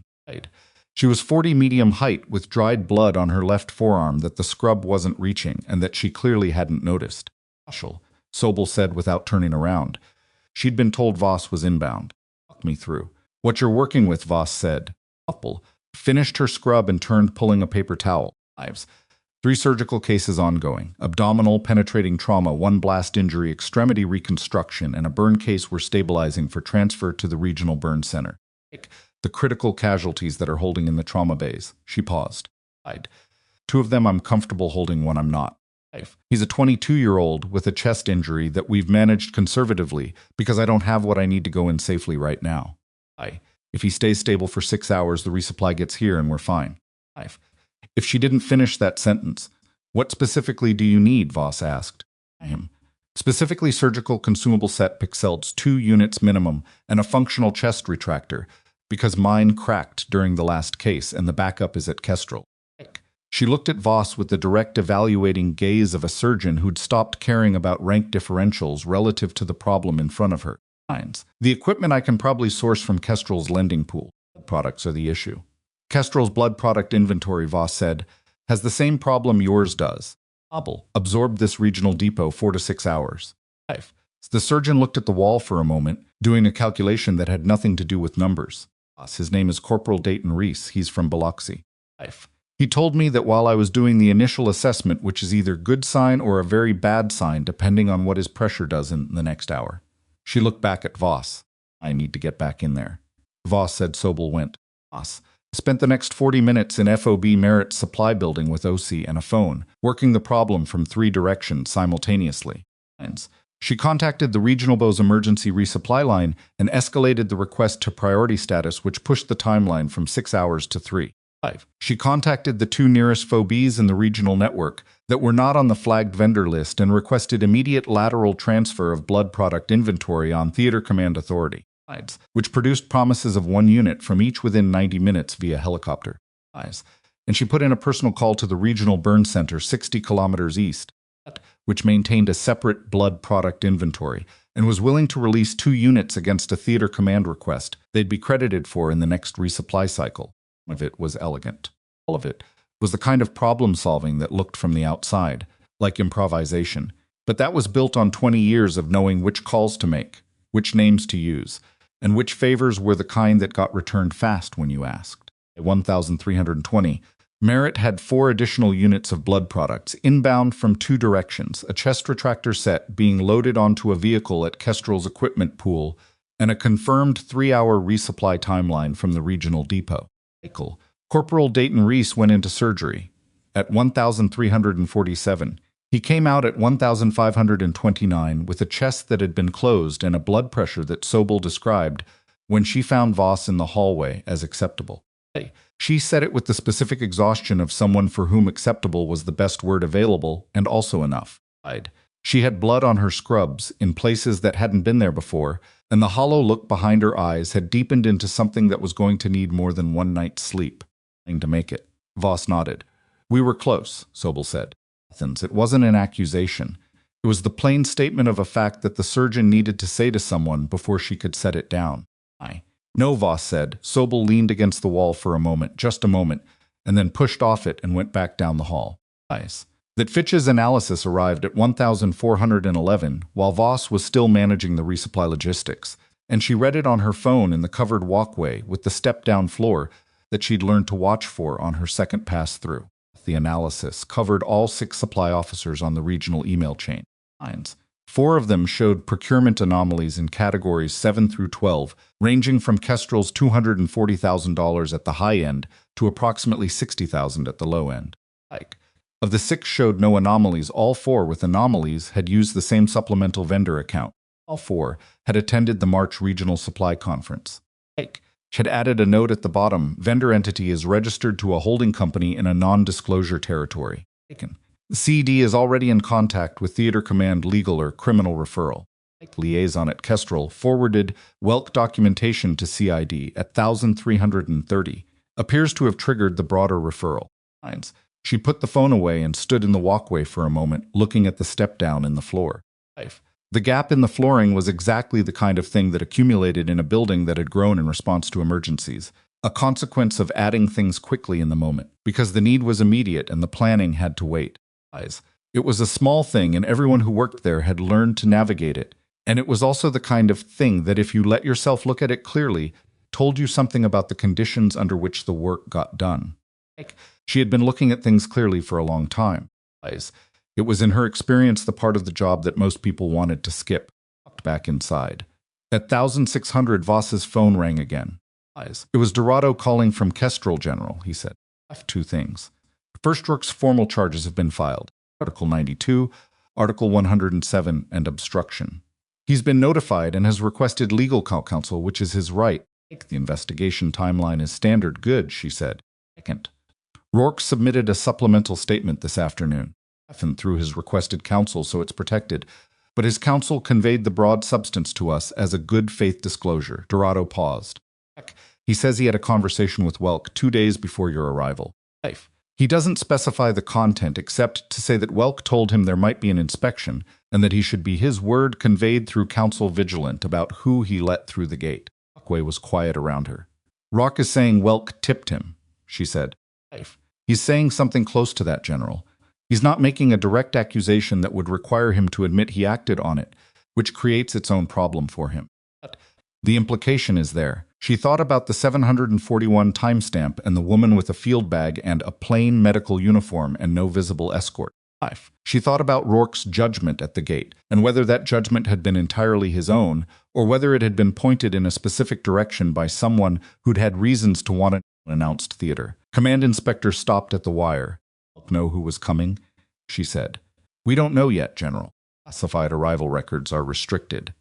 But if Welk had access to the theater command scheduling system through his procurement coordination role, he'd have seen the flight request, she said.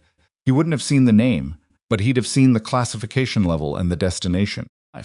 "Yes, ma'am, that's what we're working on establishing." She stood very still for a moment in the walkway with the step-down floor and the sound of the medical building's air system running at the edge of audibility.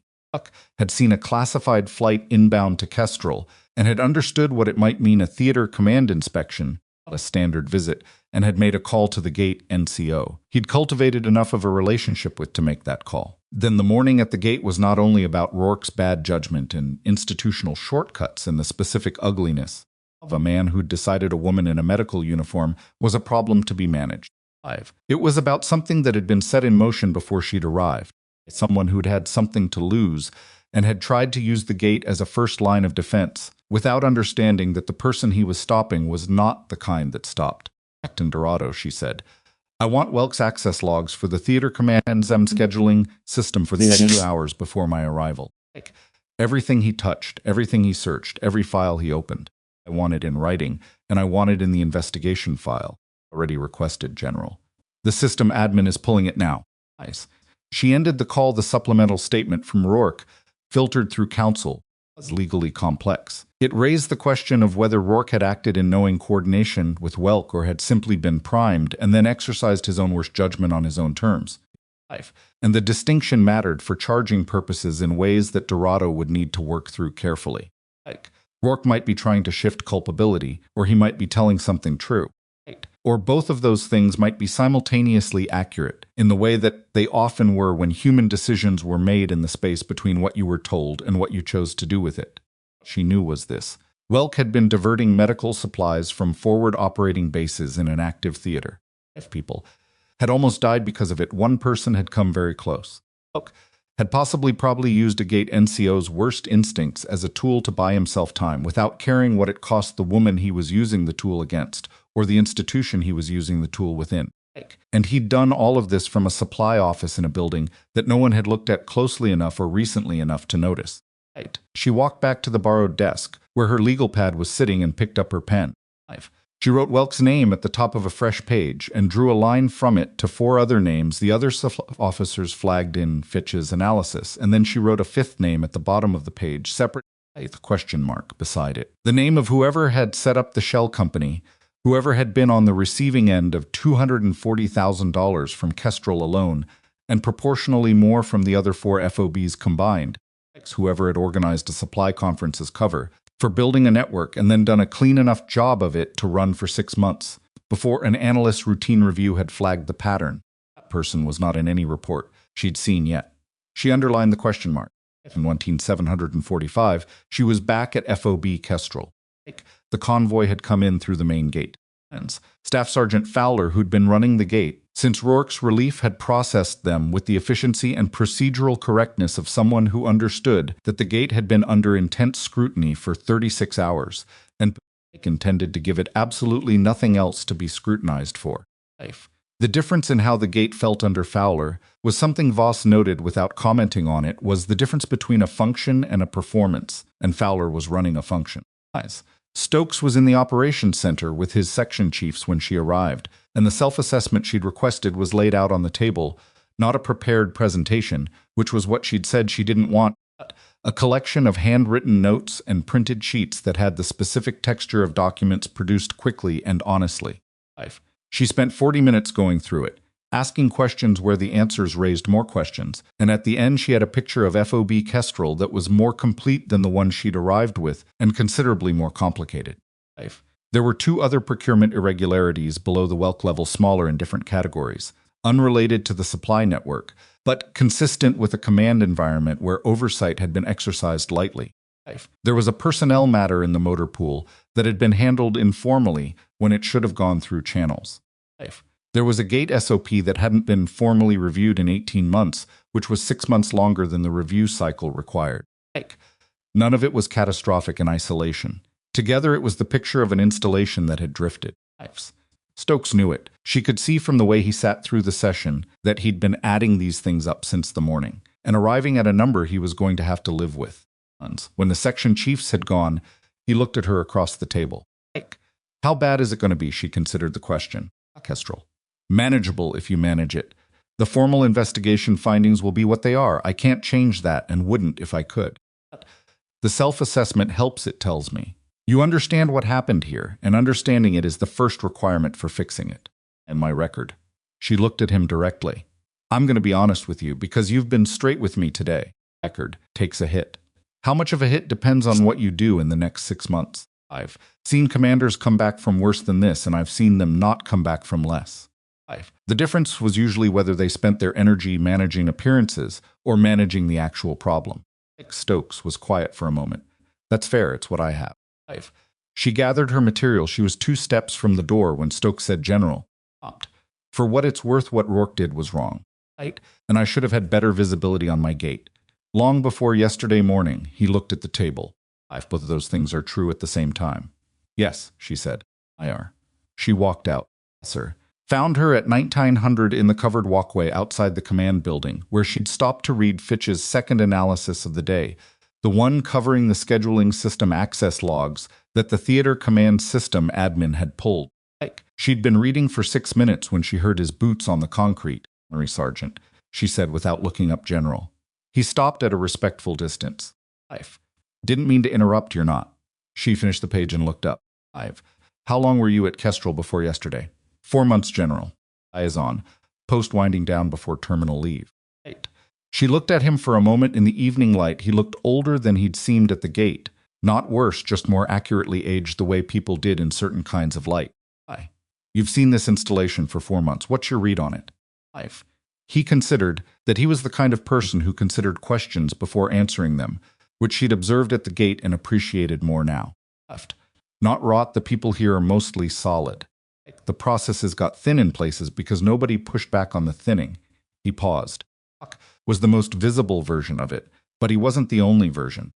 No, she said, he wasn't. What happens to him? She looked at the access log in her hand. The investigation proceeds.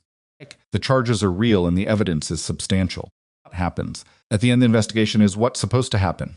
She paused. What happens to Bell is that he finishes his tour with a clean record and a written commendation in his file that will outlast everything else from this installation. Usher was quiet for a moment. That's right, he said. Fine. She looked back at the access log. Nice. The system admin had pulled Welk's search history for the 72 hours before her arrival, and it was exactly what she'd suspected. 3 searches on the theater command scheduling system, starting 40 hours before her flight. Progressively more specific, as Welk had narrowed down what the classified flight meant and where it was going. He hadn't found her name. The classification level had protected that. But he'd found enough to understand that a theater command principal was coming to Kestrel unannounced, and he'd had 40 hours to think about what to do with that information. And what he'd done apparently was make a phone call. She was reading the last page of the access log when she found it not in the search history, but in the communication log that the system admin had pulled as a separate attachment and flagged with a note that read, "You may want to see this." Had not called Rourke.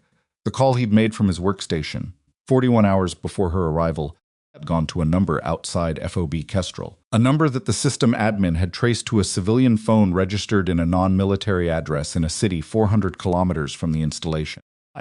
And from that civilian number 6 hours later, a different call had come into Rourke's personal cell. She stood in the covered walkway and looked at the communication log for a long moment. Hadn't tipped Rourke directly. He'd called someone else first, and that someone else had called Rourke, which meant there was a person in the middle who connected the supply network on the inside to the gate operation on the outside. And that person was not in any files she'd seen today, and the civilian phone number was registered to a name she did not recognize. She pulled out her phone and called Fitch the civilian number in Welk's comm log, she said when he picked up. Need a full trace connections, financial relationships, any link to the vendor entity or the shell company. Everything. General Fitch said PSI-D is already on it. They called me 10 minutes ago. They have the number. A pause. 5. The registered name is a cover, but the number has call history connecting it to 3 of the 4 flagged supply officers over the last 8 months. Athens. She waited. The account traces back to a former defense contractor, Fitch said. I'm someone who was embedded in this region 2 years ago and left the theater officially. CD thinks he's still operating in the region under a different identity. Voss looked at the walkway floor at the seam where the concrete met the exterior threshold. Give me the name. Fitch gave it to her. She knew it not personally. She'd never met the man, but she'd seen the name in a defense contractor database that had been flagged for a conduct review 2 years ago, a review that had been opened and then quietly closed without a formal finding. And the name of the officer who had signed off on closing that review without a formal finding was a name she also knew, and that officer was currently at a command level 1 step below theater. She was very still in the walkway. Fitch, she said. Pull the contractor conduct review from 2 years ago. All of it. The opening findings, the investigation file, and the closing authorization. She paused. And I need to know who has access to theater command scheduling data at the command level below mine. The silence on the line lasted 3 seconds. General Fitch said carefully. Are you saying what I think you're saying? I'm saying, get me the documents, she said. The documents arrived at 2241. Voss was at the desk in the borrowed office with a cold cup of coffee and the legal pad that had been accumulating the shape of this thing since morning. And when her secure tablet chimed with Fitch's transmission, she set the pen down and opened it and started reading without preamble. The way she'd been reading things for 20 years, not looking for what she expected to find, but looking for what was actually there. The contractor conduct review file was 47 pages. The opening findings section ran 11 pages and documented a pattern of procurement irregularities at 2 defense contractor sites embedded in the theater 2 years ago, irregularities that had the same structural fingerprint as what Fitch's analysis had found in the FOB supply network, vendor shell accounts, a directional gap between logged and physical inventory, a timing pattern that tracked against regional supply conference schedules. 5. The investigator who had opened the review had been thorough. The findings section read like the work of someone who'd understood what they were looking at and documented it carefully. 5. The closing authorization was 1 page. The officer who had signed it was Brigadier General Marcus Aldrin, currently the Deputy Theater Commander, 1 rank below Voss. 5. The closing language cited insufficient evidence to support formal referral and alternative explanations, consistent with administrative error. 5. It was signed 8 months after the conduct review opened, at a point when the original investigator had already produced findings that were anything but ambiguous. There was no documentation of the alternative explanations cited. There was no record of the original investigator's response to the closing determination. Voss turned to the last attachment in Fitch's transmission. A 1-page note from the CD team lead, brief and precise. The civilian phone number in Welk's comlog is registered to a cover identity used by former defense contractor Raymond Holt, who appeared in the original conduct review as a person of interest and was cleared in the closing authorization. Has established financial connections between Holt and all 4 flagged FOB supply officers through the Shell vendor account. Holt is currently located within the theater region. History from Holt's cover number includes 3 calls to a secure line registered to the Deputy Theater Commander's personal staff office over the last 8 months. Is requesting guidance on how to proceed given the rank involved. She set the tablet down. The room was very quiet. Outside, the FOB's evening routine continued. Vehicles, a distant radio, the sound of generators doing their steady mechanical work, and inside this 12-by-8 room with a desk lamp with a working bulb. She sat with a cup of cold coffee and the full shape of something that had started at a gate checkpoint at 741 and had grown in the hours since into something that was going to require a different kind of response than anything she'd ordered today. Aldrin had been at Deputy Theater Command for 14 months. He'd been her deputy for 14 months. He'd been in the same briefings, the same planning sessions, the same situation rooms. He'd seen the logistics analyst's report before she had. She'd received it from his office, in fact, with a forwarding note that described it as routine anomaly flag low priority. She looked at that phrase in her memory, the same way she'd looked at the negative space in Rourke's revised report, at what wasn't there, at the shape of what the framing was designed to prevent you from seeing. She picked up her phone and called the one number she needed to call before she called anyone else. Major General Diane Sutcliffe ran the Inspector General's office for the Combined Theater Command, and she picked up on the third ring with the alertness of someone who had been sleeping lightly, if at all, in the way of people whose jobs required them to be reachable at 2241 on a Wednesday. She said. I need to brief you tonight, Voss said. Secure line. What I'm going to tell you is going to require IG action at a level above my own authority to initiate. A pause. How far above my immediate deputy? Another pause longer. Give me 15 minutes to get to a secure terminal. Voss gave her the 15 minutes and used them to write 2 pages of notes in the compressed, precise handwriting she used when she needed to think with her hand, not narrative, not argument. Just the facts in their sequence and the connections between them laid out so that she could look at the whole thing at once and confirm that it held together the way she believed it did. It held together when Sutcliffe came back on the secure line. Voss talked for 22 minutes without notes because she'd written the notes, so she wouldn't need them. She gave Sutcliffe the supply network, the shell vendor, and the 4 FOB officers, Holt, the original conduct review, the closing authorization, logs. She gave her Rourke supplemental statement and the implication that the gate obstruction had been downstream of a tip-off from Welk to Holt to whoever had called Rourke's personal cell. She gave her the CID team lead's note and the 3 calls from Holt's cover number to Aldrin's staff office. She finished. There was a silence that lasted long enough to be meaningful. You're certain about the call logs, Sutcliffe said. I'd pulled them. I'm looking at the attachment now. And the closing authorization, you're certain that's Aldrin's signature. I've seen his signature on documents for 14 months, Voss said. I'm certain. Another silence. This is going to be a significant event. What's your read on intent versus negligence?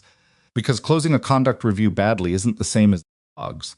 Take it out of the negligence category, Voss said. You can close a review badly because you're lazy or because you're protecting someone you worked with and you're telling yourself it's professional judgment.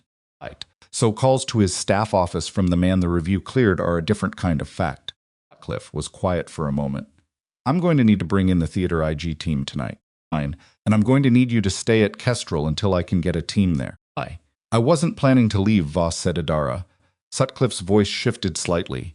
Not professional now, but the tone of someone who'd known the person on the other end of the line long enough to say what they actually thought. You've been at this since before 700. You were detained at a gate this morning. You're in a mass casualty resupply operation this afternoon. And now this a pause. How are you doing? It was the kind of question that asked in the right way at the right moment by the right person, had the specific quality of unlocking something that had been held closed for a long time. Voss was aware of this. She was also aware that the locked thing needed to stay locked until the work was done, because the work was not done. I'm fine, she said.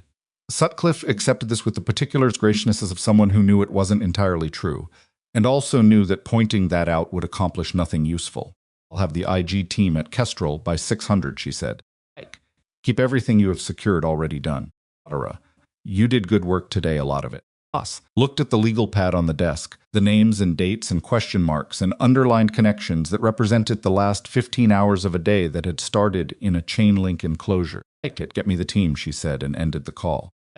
She slept 4 hours, which was not enough, and also what was available, and was at the desk with a working cup of coffee when the IG team's vehicles came through the gate at 547. Sutcliffe had sent 6 people, her deputy IG, 2 investigators, a legal specialist, and 2 analysts, and they arrived with the focused efficiency of a team that had been briefed in transit and was ready to work. The next 6 hours were methodical and largely quiet. The IG team worked from Voss's documentation and Fitch's analysis and the C materials, and they asked her questions when they needed clarification and otherwise left her to the stack of operational items that had accumulated during the 30 hours she'd been at Kestrel. She worked through them at the borrowed desk authorizations, approvals, 2 situation reports from other FOBs in the region, a personnel action that had been waiting for her signature since before she'd left theater command, and the work of it was steadying in the way that ordinary function was sometimes steadying when everything around it was complicated. At 830, the IG deputy, Colonel Ren Nakamura, came to her office and sat down without being asked, which meant he had something to say that he'd decided to say directly. We've corroborated the call log connections, he said. All 3 calls, from Holt's cover number to the deputy's staff office. We've also pulled the deputy's personal schedule for the 2 years of the contractor conduct review and identified 7 instances where he had direct contact with Holt 4. Official 3 that were logged informally as social engagements. Engagements, she said. Yes, General. They were in the same social circle in the theater at that time. 5. The conduct review was opened 8 months into the deputy's tenure in theater. 5. The closing authorization came down 4 months after a formal dinner that both Aldrin and Holt attended. Nakamura looked at his notes. They're not able to establish quid pro quo from the timeline alone. That's CID's work, and they're pursuing the financial side. But what we can establish is a documented relationship that predated the review, and the deputy did not disclose as a potential conflict of interest when he signed the closing authorization. That's a violation of IG independence standards, she said. At minimum. Yes, General, she was quiet for a moment. Aldrin been notified. The IG notification goes out at 900, Nakamura said. Standard protocol. He'll receive formal notice that he's the subject of an IG inquiry, the basis for the inquiry, and his rights under the process. He'll know we have the call logs about this. Aldrin was not a stupid man. 5. He'd been in the military for 28 years, which meant he knew exactly what a formal IG notification meant and exactly what would happen after it arrived. 5. The question was whether his response would be cooperation, which sometimes happened and sometimes produced useful information or something else. CID coordinate with IG on timing, she said. I don't want the notification to run ahead of the financial trace. Already coordinated. General CID confirms they have enough to proceed independently regardless of what Aldrin does after notification. She nodded, then proceed. The notification went out at 902. Taken 17. Brigadier General Marcus Aldrin called the Theater Command Operations Center and requested an emergency transport to FOB Kestrel, citing a need to brief the theater commander in person on an urgent operational matter. Operations Center duty. Not Fitch. A different major one who had not been read in on the IG investigation logged the request as routine and confirmed transport availability. He was in the process of scheduling the transport when Fitch walked in at 1924, read the request log, and made 2 calls in rapid succession, one to Voss and one to the IG deputy. Voss received Fitch's call while she was in the covered walkway outside the supply building, where she'd been reviewing OC's documentation package. She listened to what Fitch told her. Thank you. I ended the call. Athens and stood in the walkway for a moment. Aldrin was coming to her. She could read that 2 ways. Either he intended to manage the situation directly to get in front of her before the IG process formalized to offer some version of an explanation that he calculated might shift the outcome, or he'd made a panicked decision that his lawyer, if he'd had time to reach them, would have told him was exactly the wrong one. Both of those options told her something, and neither of them changed what she needed to do. Nakamura. He's coming here, she said. I heard. Nakamura said IG protocol is clear. I cannot allow him to meet with you privately before the formal inquiry process begins. That's not a suggestion. I know if he arrives at Kestrel, he will be met by the IG team and informed that all communications regarding the subject matter of the inquiry must go through official channels. Understood, she said. Make sure you have enough people at the LZ. The transport helicopter carrying Brigadier General Marcus Aldrin touched down at FOB Kestrel's main LZ at 1,124 heights. He stepped off looking like a man who had spent 2 hours in transit working on a version of events and had not fully finished working on it. He was 61, silver-haired, with the polished bearing of a long-career officer who had spent decades understanding how rooms worked and how to position himself within them. He was also, Mercer observed, from 30 meters away, moving with slightly more haste than his bearing was designed to accommodate. And haste, in Mercer's experience, was the first thing that went wrong when a practice performance was under pressure. Mercer was at the LZ because he'd heard the transport request through the informal network and had come to see what happened next, which was something he'd never entirely apologized for. He stood at the edge of the LZ with his hands in his pockets and watched Nakamura's team meet Aldrin at the helicopter pad. Nakamura's deputy read the formal notification language to Aldrin while they were still on the tarmac. Aldrin's expression went through several things in rapid sequence control, then something beneath control that was harder to name, then back to control but a different quality of it.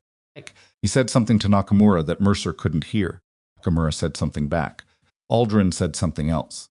Then he stopped talking.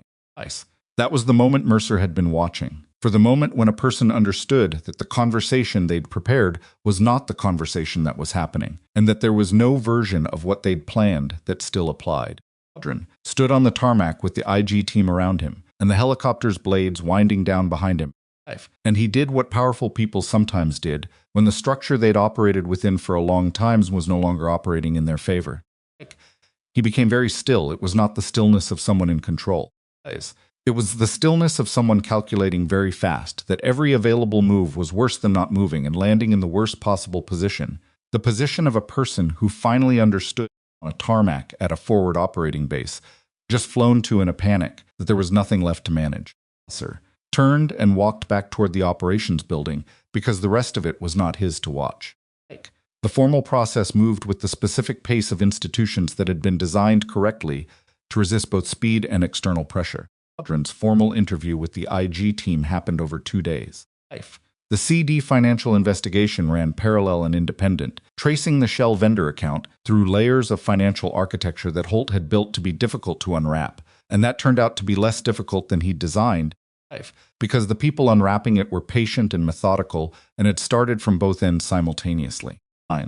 Raymond Holt was located and detained by CID 4 days after Voss's call to Sutcliffe in 200 kilometers from the theater, using a third identity that was better constructed than the second one and still not sufficient enough, because no identity is sufficient when the financial trail runs directly through it. He'd been running the supply diversion network for 22 months, from the point where the original conduct review had been closed without consequence. The total diversion across all 4 FOBs was just over $900,000 in medical supplies at procurement cost, sold through the Shell entity to third parties in channels that CD described in their report as established gray market medical supply distribution supplies that ended up in civilian markets without the documentation trail that military procurement produced. $900,000 of trauma kits and blood products and surgical consumables taken from forward operating bases where people were getting injured and sometimes dying, sold to buyers in markets where they could be priced up and moved clean. Holt had understood, and Welk and the 3 other supply officers had apparently understood, that the categories they'd chosen were among the hardest for garrison inventory checks to catch quickly, because the consumption rate was variable, and the documentation tolerance for trauma supply discrepancy was wider than for other categories.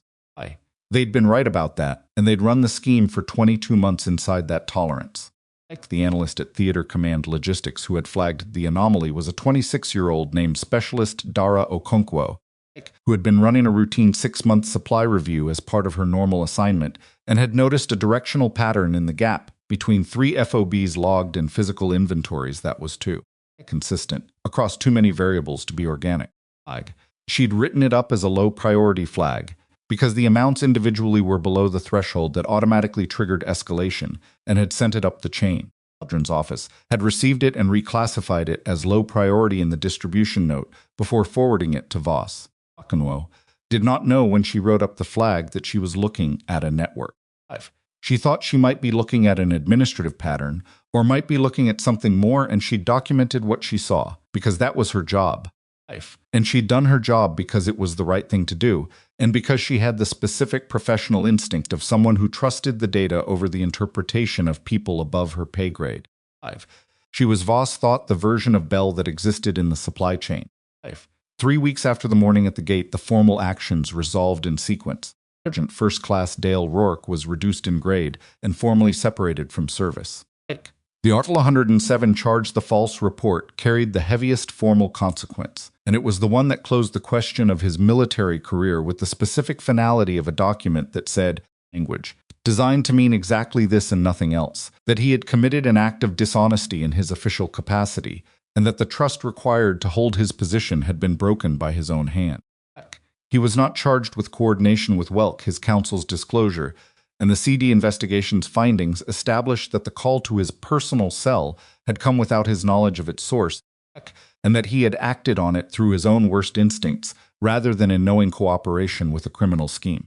That distinction mattered legally, and did not fully matter morally, and Rourke was going to spend whatever next carrying both of those facts with the same weight he'd been carrying them since the tarmac at Kestrel. Harrison Welk and 3 additional supply officers were referred for courts-martial on charges that included conspiracy, larceny of government property, and conduct unbecoming. Welk accepted a plea that resulted in a dishonorable discharge, forfeiture of all pay and benefits, and 3 years confinement. The other 3 officers received varying sentences consistent with their degree of involvement, all of which included separation from service. Holt was charged federally the scale, and the nature of the diversion moved the primary jurisdiction to federal court on conspiracy and fraud charges. 5. The federal prosecutors had the financial documentation, the communication records, and 4 cooperating witnesses by the time they filed. 5. His third identity and the gray market distribution chain became exhibits in a case that the prosecutors described as, among other things, notable for the precision of how it had been structured and the directness of how it had been traced. Marcus Aldrin submitted his retirement request 8 after his formal IG interview concluded, before the IG report was finalized, which was his right under the process, and which Nakamura told Voss in his final briefing, was a decision that reflected a calculation rather than a reckoning. Aldrin understood the report's direction and moved to exit the process before it could produce a finding that would follow him further. The IG report was finalized with or without his cooperation, and its findings included the conduct review conflict of interest, the failure of disclosure, and a documented pattern of communication with a person of interest that had not been reported through appropriate channels. The retirement was approved. The IG report was entered into the permanent record. The permanent record did not care about retirement timelines. Specialist Dara Okonkwo was promoted early by name, with a commendation that cited her work on the logistic anomaly flag. The commendation used specific language rather than generic language, which was Voss's specific instruction to the Personnel Action Office. Not outstanding performance in assigned duties, but a description of what Okonkwo had actually done, identified a pattern that others had not seen, documented it accurately, and put it on the record at a time when it would have been easier and less career risky to accept someone else's characterization of it as low priority. Noah received his commendation in a formal ceremony at FB Kestrel, which Voss attended in person because she had requested to. He stood at attention in front of his unit and received a document that said in formal language that he had demonstrated integrity in the execution of his duties at personal professional risk, and that his willingness to put the correct thing above the convenient thing had been material to the outcome of a significant investigation. He accepted it with the expression of someone who was still slightly embarrassed by how much was being made of a decision that had in the moment less like courage and more like the only option that didn't require him to be a different kind of person than he was. Voss shook his hand after the ceremony in the way of a formal handshake, and then she added, which she didn't have to, "How you handled that morning is going to be with you for the rest of your career." Not the commendation. The decision, the commendation is paper. Not the decision is character. Don't let anybody tell you different. Elle looked at her for a moment. "Thank you, General." "Thank me," she said. "You did the part that mattered." Last morning at Kestrel was clear and cool. The heat that had been on the hardpan all week, having broken overnight in the Wade Desert. Heat sometimes did suddenly completely Athens, leaving the air clean and the ground still radiating warmth from the days before. Voss was at the gate at 630, not because she had business there, but because she had to see wanted to walk past it one more time before she left. Muller was running the gate. He was running it the way he'd been running it, since Rourke's relief with the straightforward procedural correctness of someone doing a job rather than performing one. The morning convoy queue was 2 vehicles long and being processed with calm efficiency. The gate log was current. The secondary inspection protocol was being applied correctly and uniformly. It looked like what a gate checkpoint was supposed to look like. Not extraordinary, not exemplary. Just functional, correct, and consistent, which was in her experience what every military function was supposed to look like, and which was harder to sustain than it appeared from the outside, which was not guaranteed by rank or position or years of service, but only by the daily decision to do the thing the way it was supposed to be done, even when no one was checking. She walked the length of the gate structure and turned back, and Mercer was there, which she had half expected, because Mercer had a quality for knowing when something was worth showing up. "Leave starts Monday," he said, falling into step beside her. "Something else comes up." "Nothing else is going to come up," she said. "Not here." They walked for a moment without talking. The sun was coming up over the eastern berm. It put on the hardpan, had that early quality that made the landscape look like something from before it was anyone's problem, just ground and sky and the wire on the perimeter catching the morning. "I remembered why I recognized you," Mercer said. "When you were in the enclosure. I couldn't place it at first. She waited Kashar Valley 12 years ago." The radio report from the eastern outpost, the commander who held the defensive line for 11 hours and called in her own position to keep the perimeter. A unit was the Eastern Response Team. He kept walking. We got the perimeter call at 300. It was your voice on the radio. Right. She said nothing for a moment. The Kashar Valley defensive action was not something she talked about. Not because it had been unsuccessful, it hadn't, but because it had cost more than she'd been willing to put into words at any point afterward. 5. How many of yours made it out? She asked. 22 out of 26, he said. She looked at the ground ahead of them. I'm glad it was 22. Me too, General. They reached the end of the gate structure and stopped. Ahead was the vehicle lane, the outer wire, the road running out into the hardpan toward the distance. Sir, she said. When you get out, what are you going to do? He considered it. My daughter wants me to move closer. Right. She's in Savannah. I've been 2,200 miles from her for most of the last 6 years. A pause. I think I'm going to go to Savannah. Good, she said. That's the right call. He looked at her for a moment. What about you, General? When this is finished, what do you do? She thought about the legal pad on the desk in the borrowed office with its names and dates and question marks. She thought about the 2 OBs on the secondary flag list that she hadn't gotten to yet, and the supply chain review that the IG report had recommended across the full theater, and the fact that Okonkwo's analysis, forward with more resources, and a clearer mandate had already flagged preliminary anomalies at 2 additional locations outside the region. She thought about the gate SOP that hadn't been reviewed in 18 months at a medium-sized forward operating base, and about how that one gap had accumulated into the morning of a woman being locked in a chain-link enclosure, and about how many other SOP gaps existed across a theater that was large and old, and complex enough to have developed considerable local gravity in the spaces where oversight had been applied lightly. The same thing I've always done, she said. Keep looking at what's actually there. Sir nodded. It was the nod of a person who understood the answer as a complete thing and didn't need to add to it. She turned and walked back toward the command building, and behind her the gate ran its morning operations in the clear. Cool air vehicles and paperwork and radio checks, and the ordinary sustained work of keeping a checkpoint correct.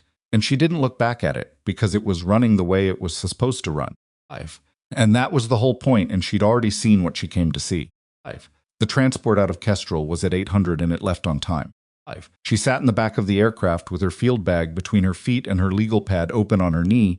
The same legal pad she'd carried through the borrowed office and the supply building, and the covered walkway with the step-down floor, and the corridor outside Sobel's surgical suite, its pages dense with the evidence of the last 3 days. She turned to a fresh page near the back and sat with the pen for a moment, not writing, watching the FOB shrink through the window as the aircraft climbed and then disappear entirely into the brown expanse of the hardpan. She thought about what it was that actually mattered in the end, about the last 3 days. The charges, which were real and consequential in the right outcome, but which were also, in a specific sense, a step of a process that had run mostly on documentation, on the work of people who had written things down accurately and filed them correctly and been willing to sign their names to the truth when signing your name. Something else was easier and more immediately convenient, the investigation, which had been thorough and had done what investigations were supposed to do when they were run well. What mattered was something harder to put in a document. It was the sequence of individual decisions that had run through the last 3 days like a thread. Okonkwo writing up the flag she could have let pass. Refusing the form he could have signed Mercer, sending the message he could have withheld. Telling the theater commander plainly that her patient's name was Dayton Reese, and he was from Biloxi, because it was true, and because the truth of it should be said to the person who needed to hear it. And Fowler, running a gate correctly in the aftermath of someone else's failure. Not because anyone had told him his performance was being evaluated, but because that was the job, and it was worth doing right. None of these people had done anything dramatic. None of them had made a speech, or announced a principle, or put themselves forward as examples of anything. I've done small, specific, correct things at moments, when the small, specific, correct thing was also the harder thing, and the cumulative effect of those decisions was a body in a surgical suite who was alive, instead of not a supply network that had been running for 22 months and was now stopped, a false report that had not survived the morning, and an investigation that had gone where it needed to go, regardless of how many layers had been built to prevent it from getting there. That was the thing she could not put cleanly in a legal pad notation. It had no column for it, and no form number, and no standardized documentation category.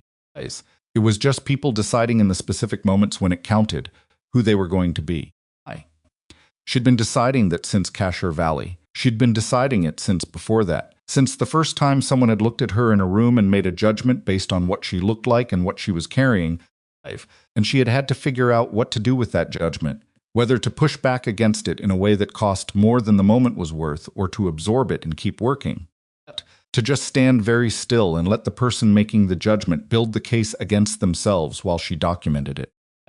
She had learned across the years that the third option was often the most powerful and was also the hardest, because it required you to trust something that wasn't always easy to trust, that the truth, given enough time and enough witnesses, and enough people willing to write it down accurately, had a way of arriving. It arrived slowly sometimes. It arrived after real cost sometimes. It arrived in ways that were not satisfying in the clean cinesmatics, because the real things were never fully clean, never perfectly resolved, always trailing their complications. Leighton Reese was going to spend months in recovery. Al's commendation was going to matter in some rooms and not in others. Aldrin's retirement was going to let him keep certain things that a man in his position who had done what he had done arguably did not deserve to keep. And Rourke was somewhere in the process of learning what it felt like to have made a judgment at a gate that he couldn't take back. Regardless of whether someone had set him up to make it, or whether he'd simply made the one he was always going to make, given the right morning and the right woman and the right absence of information about who she actually was. She didn't know what he was learning from that. She suspected he was starting from the loss, the rank, the career, the particular identity that 23 years had built, and that the other thing, the understanding of what he'd actually done and why, would take longer to get to if he got there at all. Often didn't. That was the harder truth about accountability.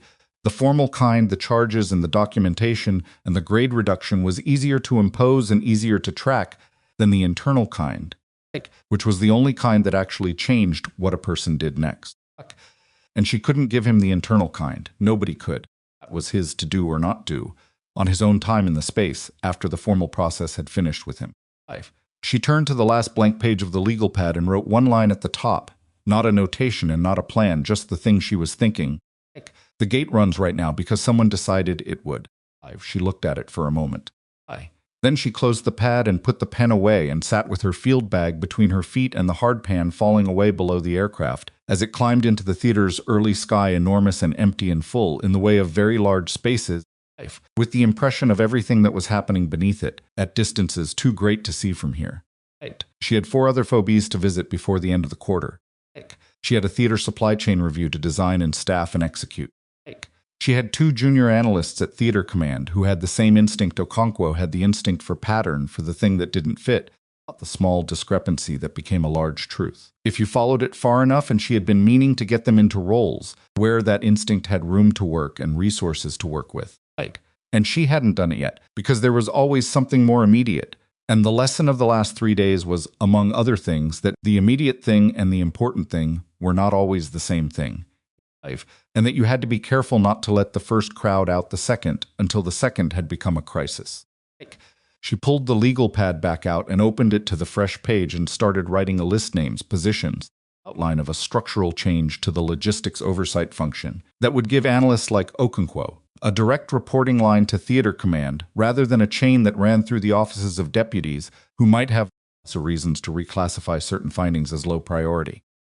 She was halfway down the page when the aircraft banked, and the sun came through the window at an angle that caught the silver in her hair and lit the legal pad and her hands moving over it, eyes and outside the window. The theater was large and complicated and full of people doing the small, specific, necessary work of keeping things running correctly. Most of them without recognition, and some of them without full understanding of how much the thing they were doing mattered. And she was going back to it now, to the work of looking at what was actually there, and deciding what to do about it, and trusting that the truth, given enough witnesses and enough people willing to write it down, had a way of arriving. Always had. It always would. The job was to make sure someone was always in the room when it did.